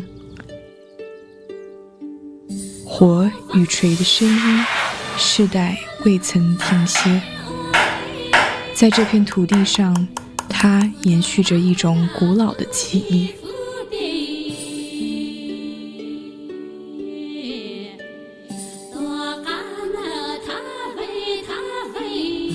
吴国武是吴氏银艺的第8代传人。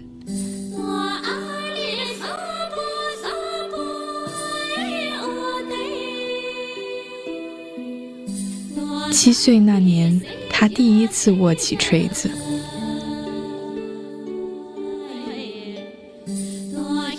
火太热，锤太重，但他的父亲从没有让他停下。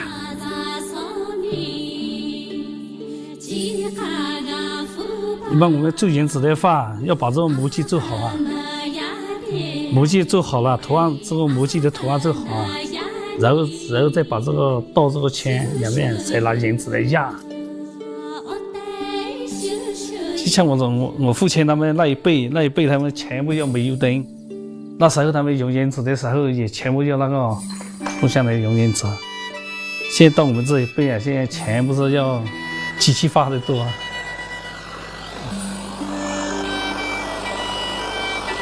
苗族银器的制作与佩戴可以追溯到明清时代。锻打、塑形、雕刻、焊接、抛光，10几道工序，层层递进。我们这边有几种做法，还有一种可以拿银皮来焊银丝。这个是个扇子，这个扇子就是我做这个扇子是两面都是一样的，做单面呢好做，做三面不好做。做三面的时候你要两面都要标准。年轻的时候总想往外跑，心里面放不下家里面藏的东西。在一次焊接中，他的手被烧伤了。我以为我再大不了就这样，我真的舍不得这门生意。火留下了痕迹，疼不只是当下，它还会留在皮肤上，也会留在记忆里。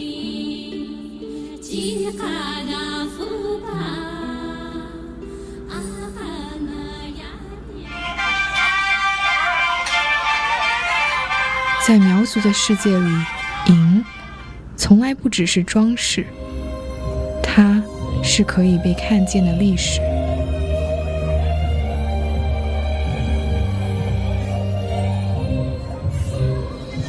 蝴蝶是关于起源的讲述，鸟象征远程与自由，层层叠叠的纹样记录着自然，也记录着祖先。但是我们这边，如果他每家每户他一个姑娘，她必须要做一套。像以前像我姐他们那时候家里面条件不好，是不是？他就这一套他没有完整，他可以到隔壁家借一下，他是这样的。现在条件好了，每家每户都有一套了，不像以前了。它随着步伐发出响声，像是在回应远方。有人说，那是为了驱邪避害；也有人说，那是在呼唤祖先的守护。爷出家的时候，我要把这个项圈送给他，这里编织几代人对他的祝福。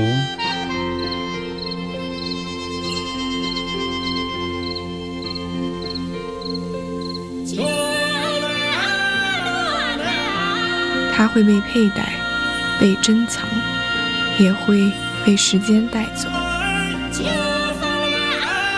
但它承载的意义会留下。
What amazing films. Can we give a round of applause for all of those amazing films?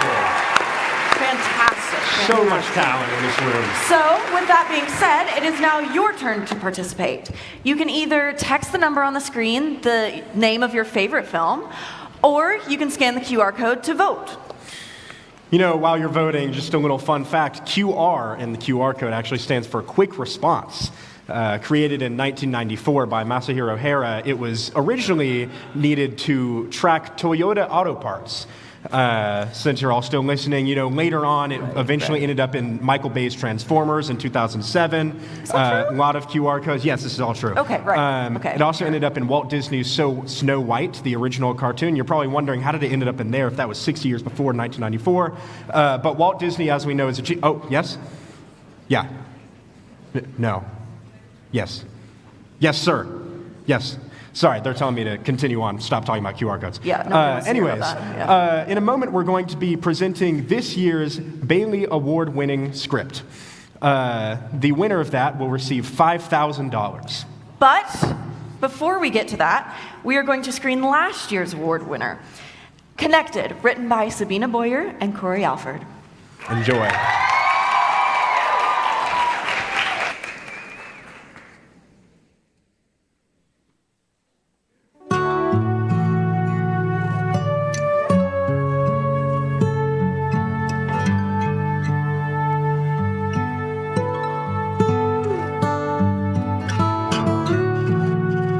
Well, nothing like a fresh start, huh, Kat?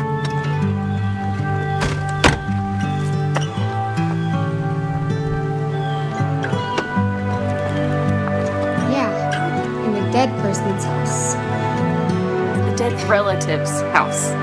Meaning, it's free.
Over here!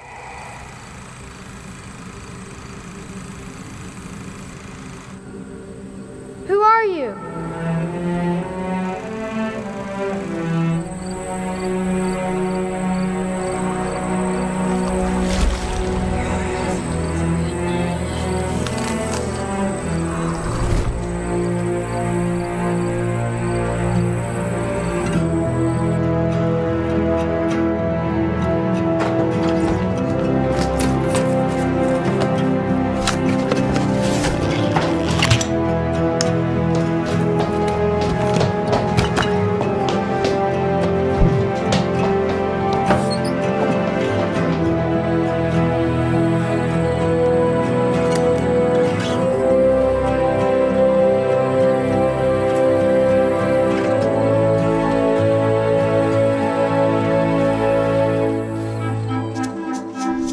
But I don't get paid until next week. So are we just supposed to go without water for 8 days? Kat, lunch is ready. I'll figure something out. I gotta go.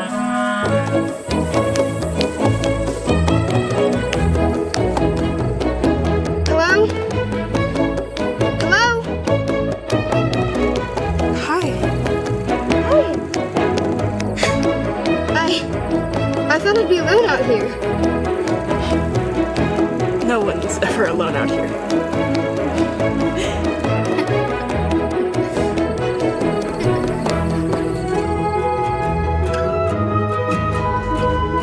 Call me if you need anything.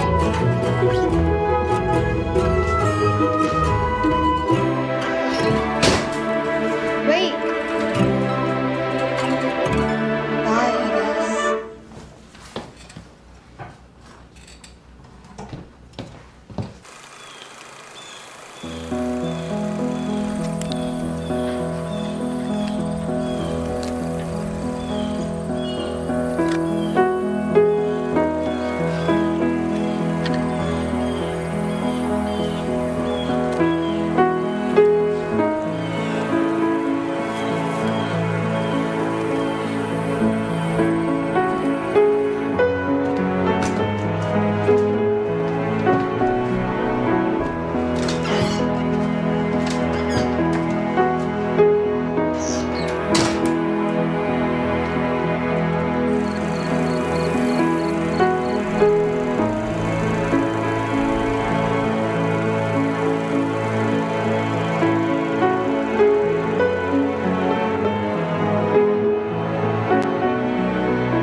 So you drive all your coworkers home when their car breaks down? Only the ones that I can't stop thinking about.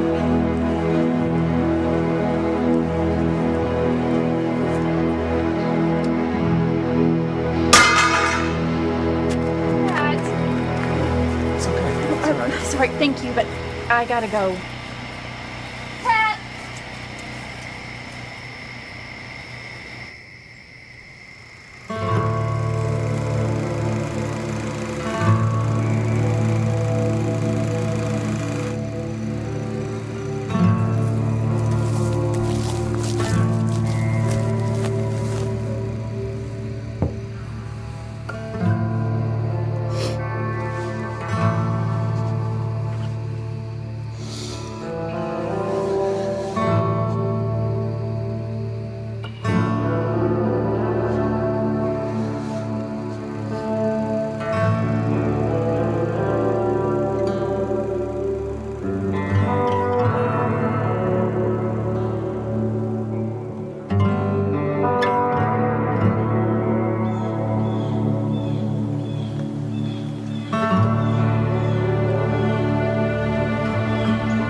Who are they?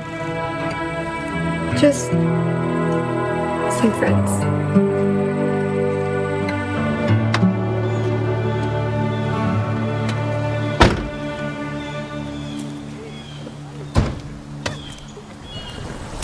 Good to see you.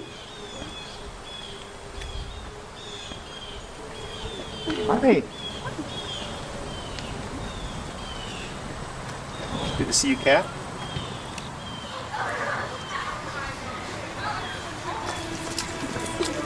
Let's do this. We got this. Kids are playing.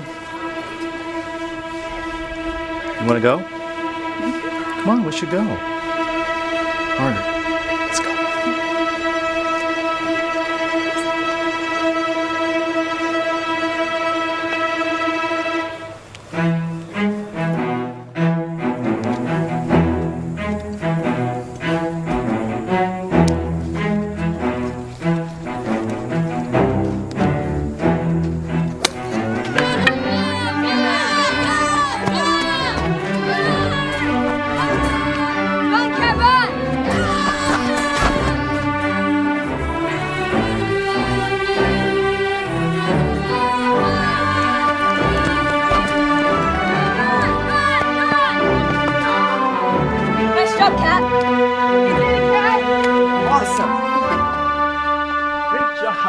Awesome. You did great.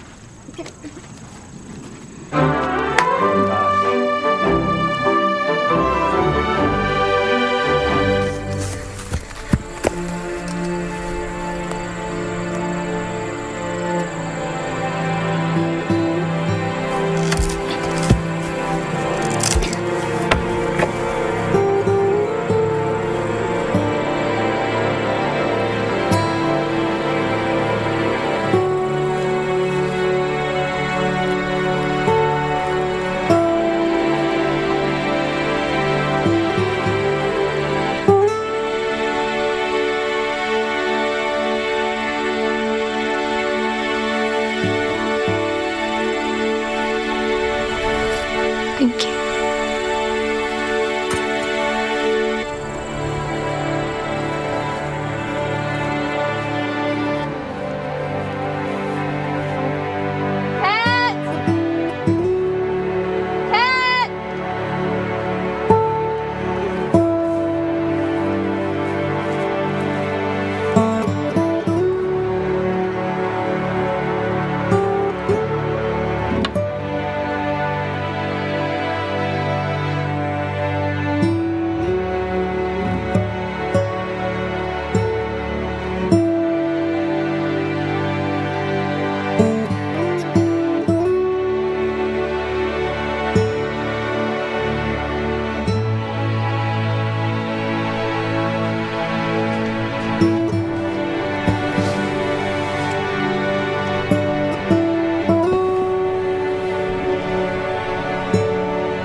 Shannon Bailey Storytelling Award provides a $5,000 production budget to a current freshman, sophomore, or junior for a screenplay that utilizes the power of story to challenge audiences to grow in their understanding of Christian values. The script should exemplify professional craftsmanship and redemptive themes.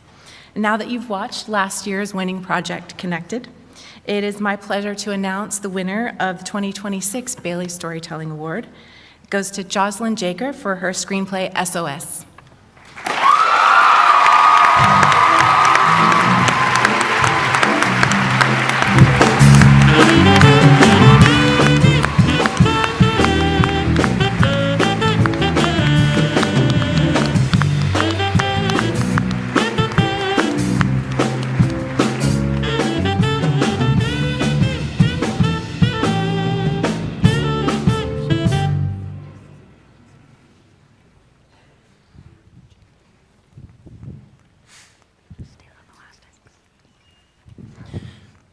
Awards. What are they? Where did they come from? Where are they going? And most importantly, who are they going to? Well, we're about to find out. You know, I think that there should be an award for Best Host. Oh, I think we could totally win that. Yeah. So there's only, yeah, I got bad news. There's only one, not two awards for that. So, I mean, between the two of us. Oh, that's how we're doing it. Okay. Well, I don't see why we couldn't both win it, because that's the equitable option. Okay, well, here's the thing. That's just how it is. I don't make the rules about this. That's really funny because you actually just came up with this award, which means you literally just made the rules for it because you came up with it. Awards are the culmination of hundreds of hours of work, dedication from students, or sometimes just one all-nighter. But you know what? Sometimes that hard work and lack of sleep pays off. To what you might ask? This, of course. The Highbridge Awards. First, our high school category. You've just seen many films made by college students, but you may not know that Highbridge also has a second category for high schools. Has a second category for high schools. They win $1,000. However, the competition is fierce because there's only one film picked. The winner of this year's high school submission is Stay, directed by Eli Heath.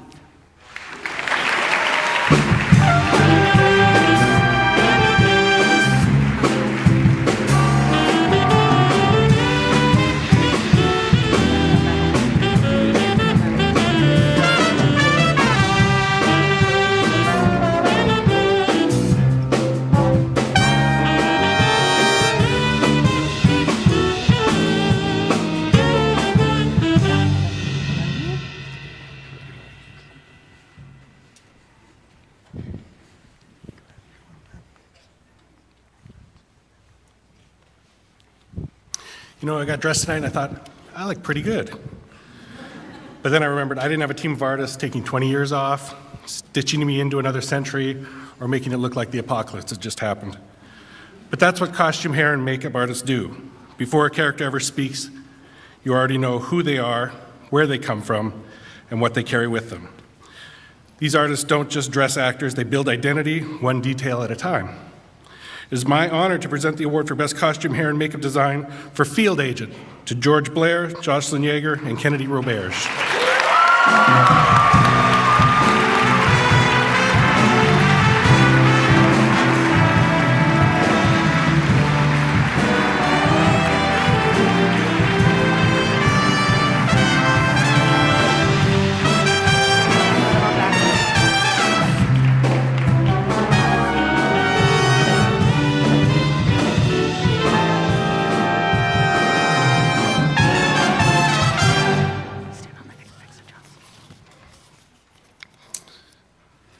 Last year I stood here and said, in a world, and I'm not above repeating myself. Every great story needs a world worth believing in. Production designers are the ones who build it. Not just walls and windows, but the feeling of a place. They make the possible look like it's always been there. It's my honor to present the award for Best Production Design for Bittersweet to Kaya Jax.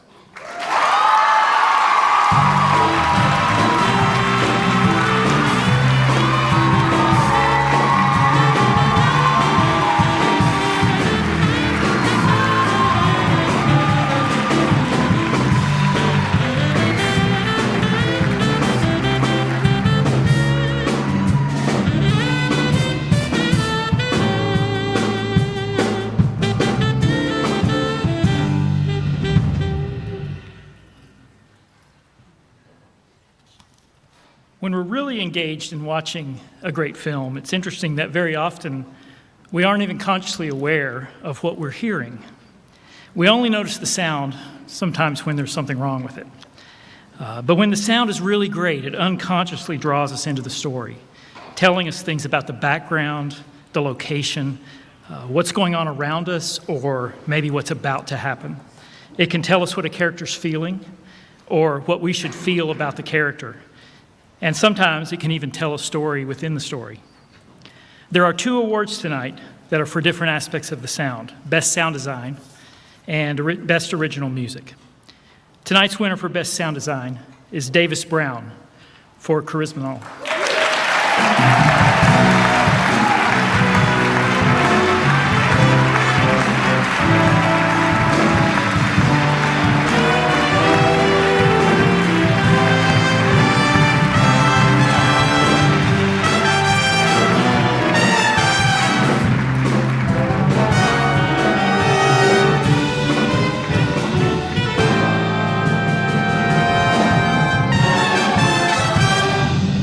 Tonight's winner for Best Original Music is Ethan Wald for Help.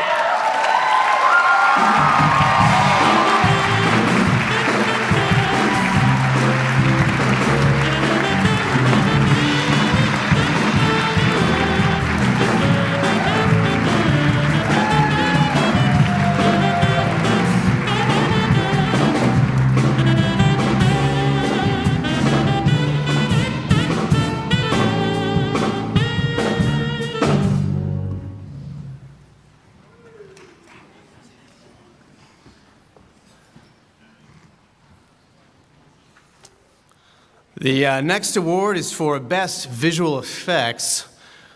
Last week, the media faculty who are presenting awards were told to keep their comments in the presentations brief due to a faculty member from a previous year going too long. I have no idea who they were talking about. But in an effort to make sure that you all get the full experience, I decided to use my technical expertise to solve the problem.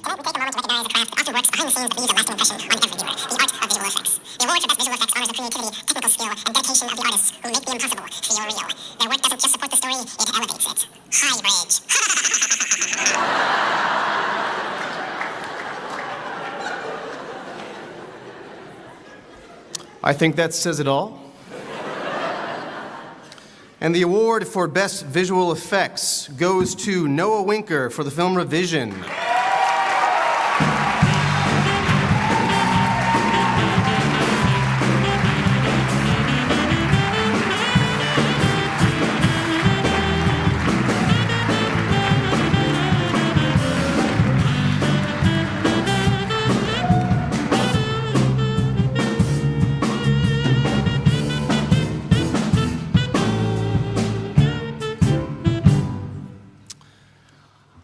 The next award is for Best Documentary. There was also some concern from some of the members of faculty that certain members of faculty who are presenting the awards are not taking the presentation of the awards very seriously. Again, I do not know who they are talking about, but I wanted to assure everyone that I'm taking this very, very seriously. And I thought, what's a good way to make sure that everyone understands that this is serious? Documentaries are very serious. And I thought, well, what's more serious than a moment of silence? So to that end,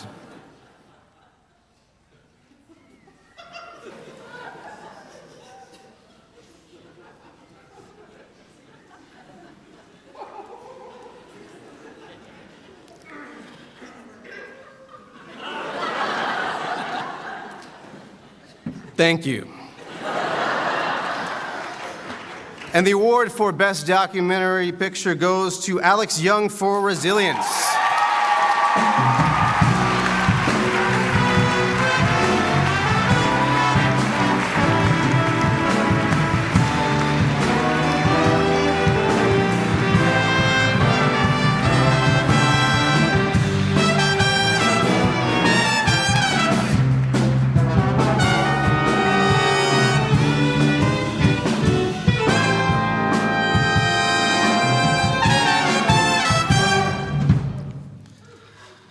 Yeah, I'm still here.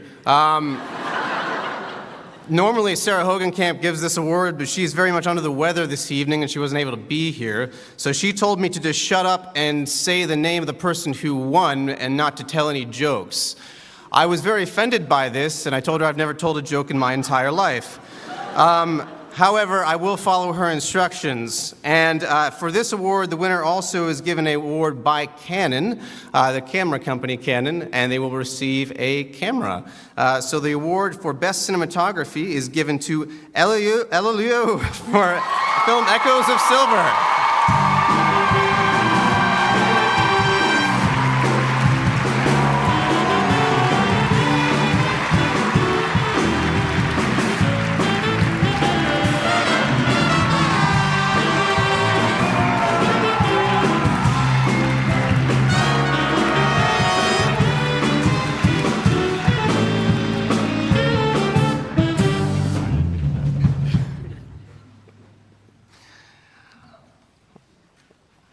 Sarah also normally does the award for Best Editing, and this year we have technically more than two winners, so we're going to go through them both at once. Here we go.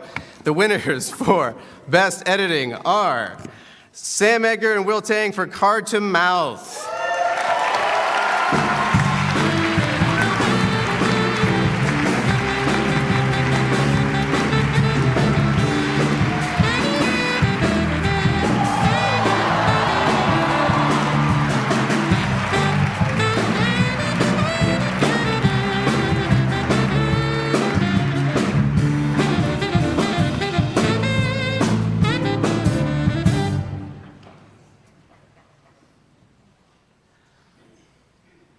Why did I have to follow Whitaker? I'm going to make it serious again, with no moment of silence. I'm going to reference a Czechoslovakian screenwriter and director that you've probably never heard of, but his name's Frank Daniel, and he taught his screenwriting students a basic definition of every good story, and if you've been in my class, you have heard it. Somebody wants something badly and is having trouble getting it. In this year's films, we saw a wide range of those desperate desires, to pass a test, to perfect grandma's recipe, to capture a runaway egg. In this year's Best Screenplay, a grieving fiancé wants desperately to revise A Moment in Time. The 2026 Best Screenplay is Revision by Noah Winker.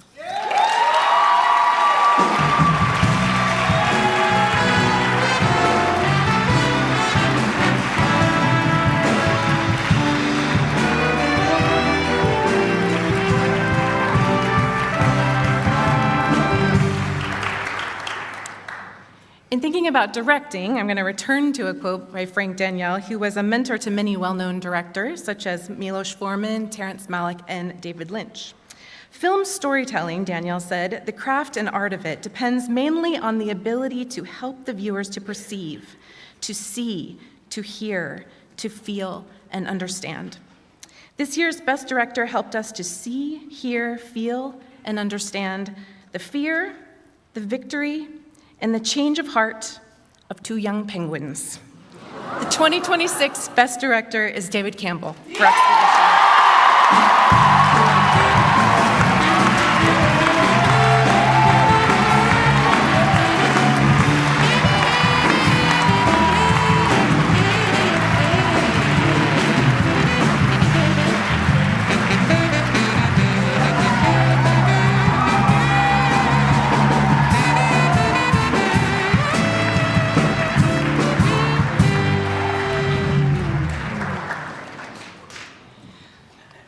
As I was watching all the films tonight, I thought, where would we be without the actors? And so we get to celebrate 3 of them tonight. The award for Best Actor in a Drama goes to Jaden McMinn for Revision.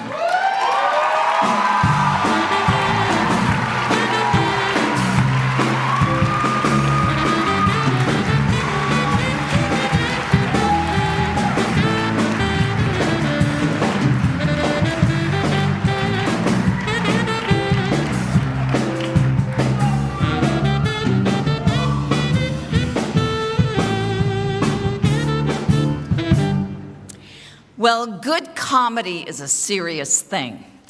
And I think you'll agree that the actor tonight who won the award for Best Comedy, well, it belongs to Sam Webb.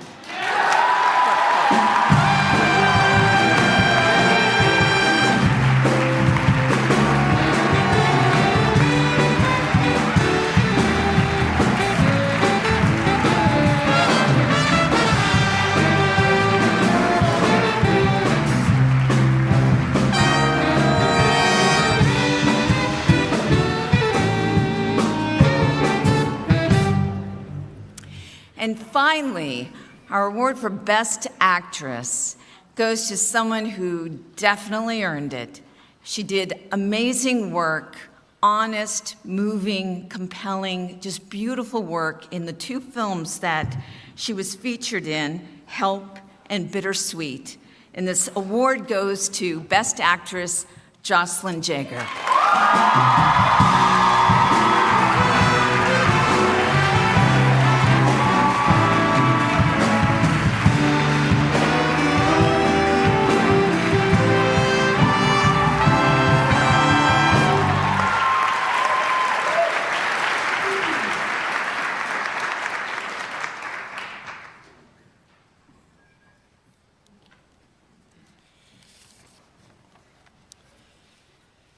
Animator and director Chris Wedge put it this way: "For me, part of the fascination with making animation is you go to a place.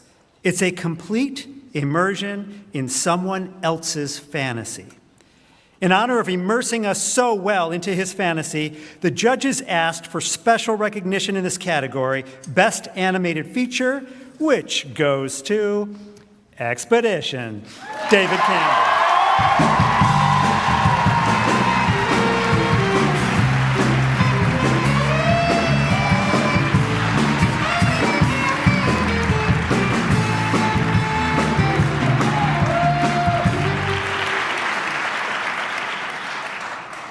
Samuel Goldwyn is credited with saying, "Our comedies are not to be laughed at."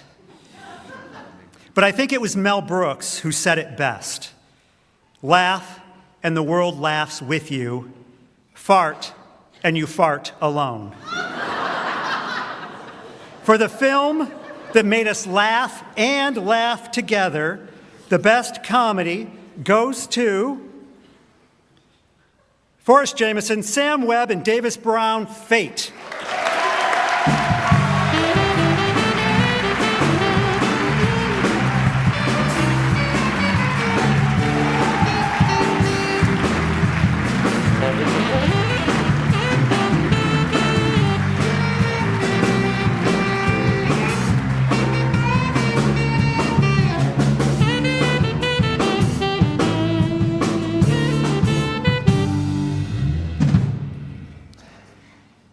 Martin Scorsese describes cinema like this: "Movies touch our hearts and awaken our vision and change the way we see things."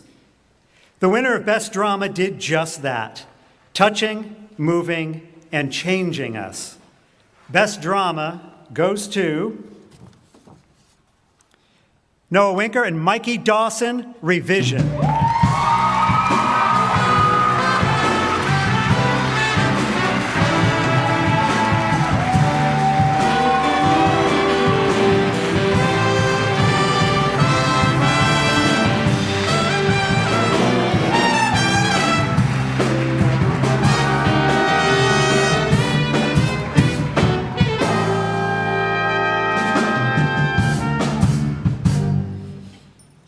Each year, we highlight those who work behind the scenes, the below-the-line talent that make our movie experiences what they are.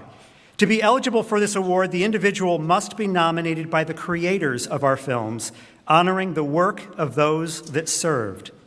Here are some of the many things said about this year's Servant Leader winner. He is dedicated to helping others, and as key grip, he shows leadership and dedication not only to getting things set up, but also to everyone around him. He practices his craft at least once a week for a couple of hours, and it is not only a reflection of his skill, but also of his character on and off set.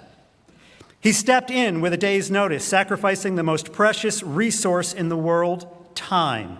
He not only saved the most crucial scene of the film, he was a cheerleader when issues arose. He is light, a smile, a helping hand, and the definition of a servant leader. Myself and my whole team agree. When we think of servant leader, we think Will Locke Tang.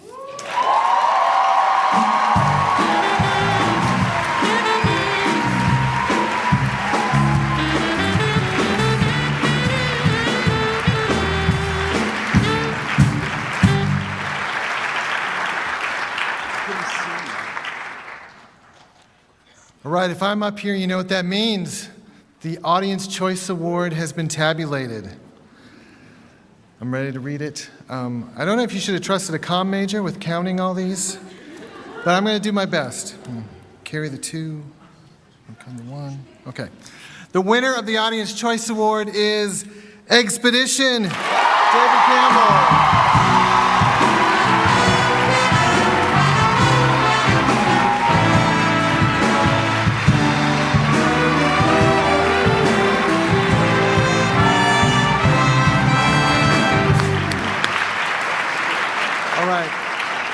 This is the part of the program where we do our traditional photo of all of our winners.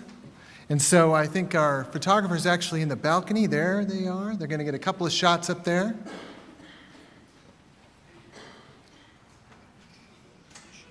Move over? Okay.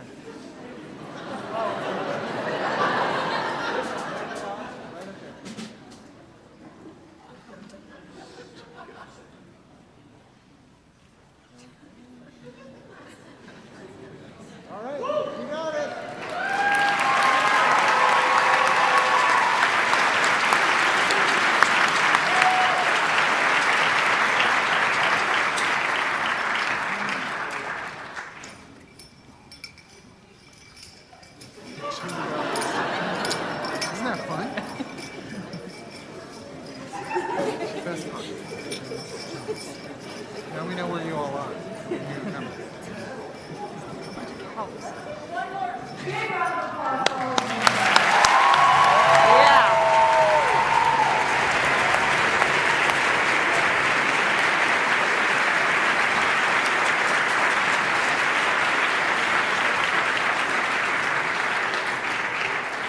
Well, with that, I suppose our night has come to an end.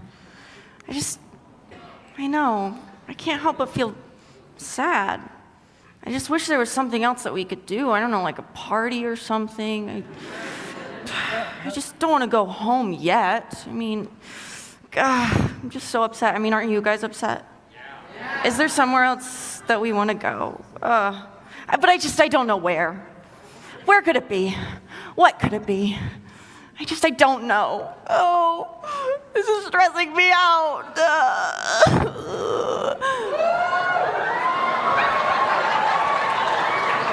Wait, Glinda?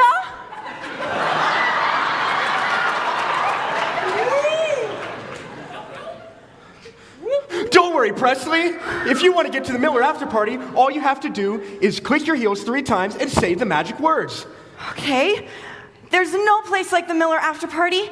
There's no place like the Miller after party. There's no place like the Miller after party. But wait, how are all these people gonna get there? Well, that's a lot of people, but it's still a simple question. All they have to do is follow the Asbury Brick Road. Of course!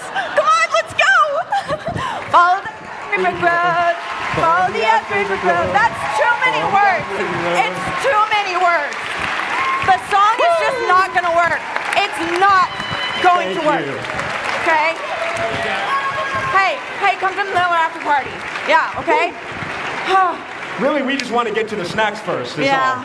Thank you guys so much. We'll see you at the Miller after party right after this. Goodbye!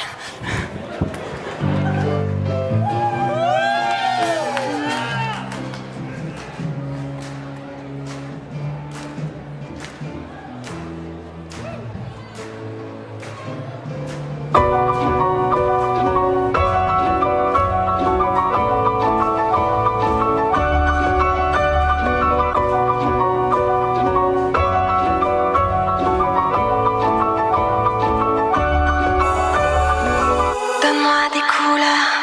Donne-moi des couleurs. Dans le ciel aquarelle. Aquarelle. Caresse de lueur. Langage universel. Universel. Le rouge. Passion. Elle raconte mes envies. Le vert. Émotion. En mille nuances de nuit. Donne-moi des couleurs. Dans le ciel aquarelle. Aquarelle. Caresse de Welcome back, everyone. I'm your host, Ella Kays, and we just had the chance to watch 11 incredible films created by students along with the Bailey Award-winning film, showcasing some truly impressive talent. Just like we did during the intermission, let's take another moment now to hear directly from the filmmakers themselves and see what they had to say about their work. I'm Ella Liu, and I'm director of Bittersweet. So Bittersweet follows a girl called Eliza trying to recreate her grandmother's chocolate cake recipe. During the baking process, she realizes an ingredient's missing. In a way, this ingredient symbolizes something deeper. And while she's searching for this ingredient, she searches for something that's like more than just a taste, but it's a deeper connection with her grandmother. And so this script actually was inspired by my own grandma. So food is a very big part of my culture. Like during Chinese New Year, like different festivals will make like dumplings, like different food to like kind of celebrate together. And so it has been a really big part of my family, a big part of my memory with my grandma. And so I wanted to make a story to honor her. She passed away a few years ago, and so this story is kind of dedicated to her. And I brought the script to Audrey Napa, and she is my producer, and she found like the amazing cast for it, Jocelyn and her grandma, which really, really carried this story out so well. It just brought so much more deeper meaning into the story. My name's Audrey Napa, and I was the producer for Bittersweet. I was really excited when Ella first came and asked me to produce the film for her because grandmothers have always held like a special place in my heart. I'm very close with both my grandmothers, and I specifically love this story, this narrative of a girl struggling between this balance of grief and also like nostalgia for her grandmother and the memories she holds with them. One specific thing that I love about Bittersweet specifically is that the main character and her grandmother are actually granddaughter and grandmother in real life. So I thought that was really sweet. It was a really sweet dynamic for the whole crew and all the cast. And also it was just sweet because the story came from Ella's heart and the story came from Ella's life, her personal life and her personal story. The fact that Jocelyn's story was able to converge with Ella's story was really sweet, in my opinion. And honestly, the whole dynamic on the set was awesome, and everybody was able to work well together. We were able to put the project first and also just create a really sweet atmosphere overall throughout the whole production. Right here, is this good? And this is on? Yeah. All right, look here. All right. Hey, I'm Sam Webb. I am the actor and one of the producers in the film Fate. I co-produced with my friends Davis Brown and Forrest Jameson, and the project started as our faith, media, and calling project, where we kind of picked a theme from our faith that we wanted to show in a form of media, and we chose to make this short film. Davis is the DP of this film, and he did a great job. Forrest is really good at directing. He was able to work with actors of different ages, which is always a hard thing to do, but he did a terrific job as well. And I was just along for the ride, enjoying the entire experience. My name is Davis Brown, and I was the director of photography and co-producer of Fate. Me, along with my other co-producers, Sam Webb and Forrest Jameson, who also directed, we came together and made this project for a group class one time. So Fate's about this guy who grew up his whole life using a magic 8-ball for all his decisions, and then one day he has the ultimate decision telling him no, but he has to do the right thing. So he breaks free from these chains that the magic 8-ball kept him in, and he saves a grandma that is about to get run over. I'm Ella Liu, and I'm director and producer of Echoes of Silver. So Echoes of Silver is a documentary on one of the ethnic groups in China. There are in total of 56 ethnic groups, and Miao is one of them. Miao is known for their silver work. They use their silver work in pretty much every celebration, festivals, weddings, and it's a very big part of their culture. My documentary follows and features Wu Guowei, which is a silversmith in the Miao tribe, and he it took him so much patience and resilience to actually carry on this cultural heritage. So he started learning at a very young age and kept this cultural heritage that's already slowly fading away until now. And so, like, growing up, I've always been just really intrigued by just the culture of different ethnic groups in China. And so, like, the goal I randomly had last year was to film a documentary on a ethnic group every single year. Then maybe I could make it before I'm 80 or something, I don't know. It was a very adventurous experience for me, and I loved the whole process of making it. Hi, my name is David Campbell, and I am the animator and creator of Expedition. This was a very fun and interesting film to work on. It's a 3D animated film about two penguins trying to retrieve a runaway egg. I created all of this in Blender. The process of animation is quite different than normal live action. I definitely had a lot of challenges, a lot of difficulties doing this. Probably like the biggest struggle I had making this animation was rendering. So each frame had to be rendered, and each frame is about 5 minutes, and I had about 8,000 of them. So if you do the math, it's about 700 hours of rendering for this animation. But thankfully, I did get the animation lab upstairs in Miller to help me out, but I actually did do something unfortunate. The breaker actually did blow from all the power.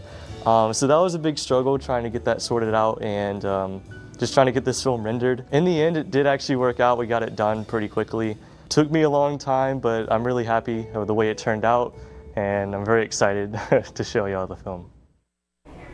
It's always really fascinating to hear about the inspiration, creativity, and hard work that goes into making every single one of these films. Getting that behind-the-scenes perspective really adds a deeper appreciation for what we're seeing on screen. We now go live to Anna Miles in Miller, where the after party is about to begin. That's right, Ella. As you can see, the line to get into the Miller after party snakes its way through the entire communications building. Now, this part of the event is almost as highly anticipated as the film showings themselves. I'm currently here with Eleanor. Thank you so much for being here. How are you doing tonight? I'm great, thank you. Yes. Let me know what your favorite film was from tonight's selection. My favorite film was Help by Ethan Wold. And what really struck you about this film? I just loved the storyline. I thought the characters just really did a great job. Now, away from the films and to the after party, what are you most looking forward to tonight? After the fun events of the evening, just hanging out with friends and having a good time. Well, you heard it here. It's going to be a blast. Enjoy your time at the after party. Back to you, Ella. Thanks, Anna. We can actually see the line of people through the windows in our studio here, and the anticipation is clearly visible. I actually have the privilege of being joined here by Jocelyn Jaeger, one of the award winners from tonight. So Jocelyn, how does it feel to win the Best Actress Award? Oh my goodness, it is an honor, honestly. It has been such a pleasure getting to work with everyone, and I get to work with some of the most talented and creative people I've ever met in my life. Yeah, what was going through your mind when your name was called? Oh, just shock, honestly. The amount of hard work and dedication that my team has put into this, all of the films that I was a part of, is just really incredible to be able to represent that. Yeah. Can you explain the process of how you got into acting? Got into acting, oh my goodness. I feel like I've been acting since I could talk, honestly. It's just a part of who I am and a part of my a joy, honestly. It's my favorite thing to do. Yeah. And for your role in Bittersweet, you actually co-starred alongside your grandma, is that correct? Yes. What was that like? Oh, it was incredible. I've been acting with my grandma since I could remember. We used to do little like skits and read books together, and so getting to like actually act with her on a screen was so fun. Gotcha. You also just won the Bailey Award for your script, Yes. SOS, is that right? Yes. How does it feel to know that you get to take that next step in that production? Oh, incredible. This is a script that I wrote at a very dark time in my life, and I felt like it really resonated with me in the moment. And so the fact that I could actually bring that to life onto a screen with a budget and incredible crew of people is just absolutely the biggest honor. Gotcha. Well, thank you, Jocelyn, so much for being here tonight. Congratulations. It was great hearing from you. To open tonight's program, we saw a short film that was shot and produced by the Special Events class in collaboration with the Intro to Film class. This project brought together students from different areas, combining their skills and creativity to create something truly memorable for the screen. We had the opportunity to sit down with Sam Edgar to take a closer look behind the curtain and learn more about how this project came to life. Hi, my name is Sam Edgar. I am the writer and director of this year's intro video for Highbridge in collaboration with the Intro to Film class. It started in the summer of 25 when I pitched to David Whitaker an idea for the intro video for this Highbridge. Sam Santrock had done a great job making the first ever intro video for Highbridge, to this scale at least. I wanted to do something very different, but also that kind of honored and kept in the tradition that he's kind of started. So what if we did an action piece this time, an action film, something kind of like Mission Impossible or James Bond, and he loved the idea. And I pitched some stunts, I pitched the story, and we just worked on the story all throughout the fall semester. Then this spring semester, we put together kind of our above the line crew. Then come March, we started shooting with the intro crew. That was a lot of fun. It started off a little rough, just because I think I was not prepared to work with that big of a crew. I think sometimes Asbury crews run a little small, and you're used to just working with your friends and people you know, and people you kind of know. Everyone has done their job a million times before, and so it was very different. But as the shoots went on, especially the last day, everyone got in their groove, and we were really able to move and do some big things with this. I mean, some of the most fun parts on set were definitely the days that we did big stunts, like rappelling up the Miller building. That was a lot of fun. That was a lot of work beforehand, just with safety and getting the fire department involved, and getting some of the Last Adventure leadership students to come and help us set that up. But when we got there on the day, it was a blast, and everyone was having fun. And one of the other great moments was when Kevin Brown shows up in the film. He has a fight scene, and that one was a lot of fun as well. And we did a lot of planning beforehand on that one, but he really didn't know what he was doing till he showed up on set that day. So we spent probably an hour and a half just choreographing with him, showing him what to do, working with the Steadicam. I had a wonderful cinematographer and Steadicam operator, Will Tang, and he really knew what he was doing, so that was good to have security on that end, and then just to work with Kevin was so much fun. At the end of the day, it was a lot of fun. It was a lot of stress. When you do these intro films, you're on a pretty tight schedule. You don't have a lot of time to get this shot or edited, but we'll pull it together, and I hope you enjoyed it. We heard so much about how the films in the program were made, but it's also cool to hear about how the intro video came to be. Joining us in the studio, we have Professor David Whitaker. Thank you for joining us, Prof. Whitaker. Thank you. Thank you for having me.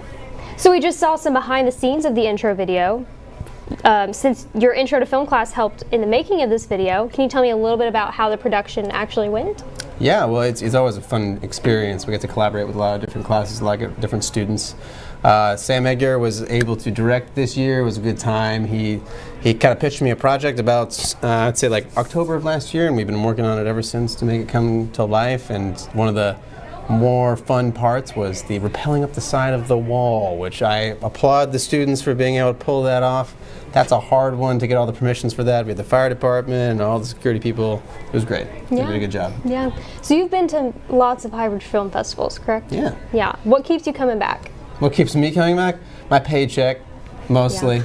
But no, this is just it's like it's just for us, especially for the faculty members, it's always really, really fun and very, very rewarding to see the work that's been put in, because we're there from the beginning. We get to see it from start to finish, and we get to see it through the eyes of the students, and then like their success is like a small part of it. We get to like just share in that, and so every year it's just a joy to be able to be a part of it and see the growth. I mean, the growth has been tremendous every single time, and this year was no exception. So yeah, that's great. Well, Prof. Whitaker, thank you so much for joining us. I hope I'm going to see you at the after party and get some Chick-fil-A.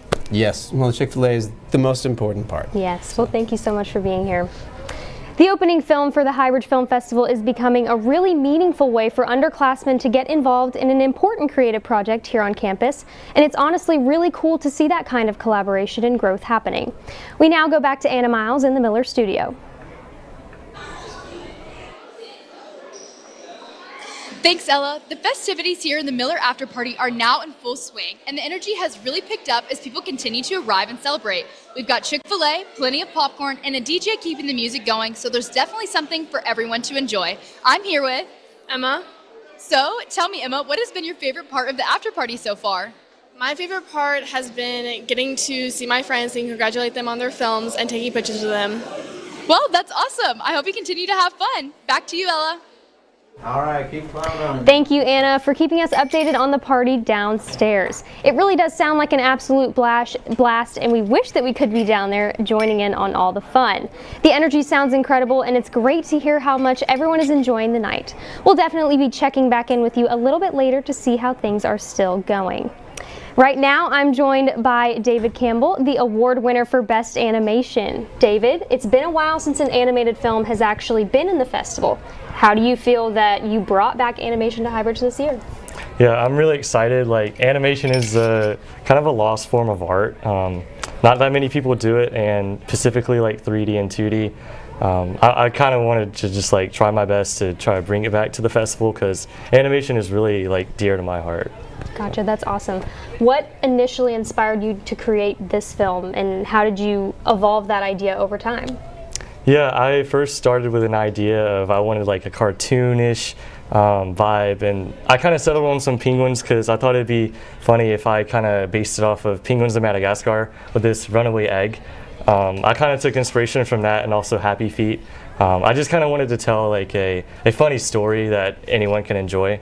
But yeah, that's basically how it led to that. Yeah. Your film looked like it took hundreds of hours to create. Could you tell me a little bit about what went into the production of your film? Yeah. So everything was made in Blender 3D, which is a software. I just want to put out there, no AI was used. But yes, it was quite a production. It was a big learning curve for me. I've never really done anything on that scale by myself, but slowly but surely it came together, and I'm really excited to like kind of see it come together, and people enjoy it, so that's what I'm glad of. You kind of touched on it, but what was the most challenging part for you? Probably just like staying persistent, and like the long hours. It's a lot of work. Working solo, no one's really keeping you accountable. But I will give all glory to God for helping me get through it, and also all my friends and family, especially my parents, really helped me. They've just been really supportive of the production and everything I've been going into. So. Yeah, obviously your film stood out to audiences tonight, clearly. What do you hope that the audiences take away from your film? I hope they take away like that animation is a really awesome work of art. That more people should major in animation here at Asbury. Like, we just opened up our new Department of Animation. But yeah, I hope more people will get inspired by animation, because this also it's just an amazing work of art. So. Yeah, and now that you've brought back animation to the festival in such a strong way, do you think that this is the beginning of more animation projects for you? Yeah, I hope so. I already have an animation in mind for next year's Highbridge, if I get around to it.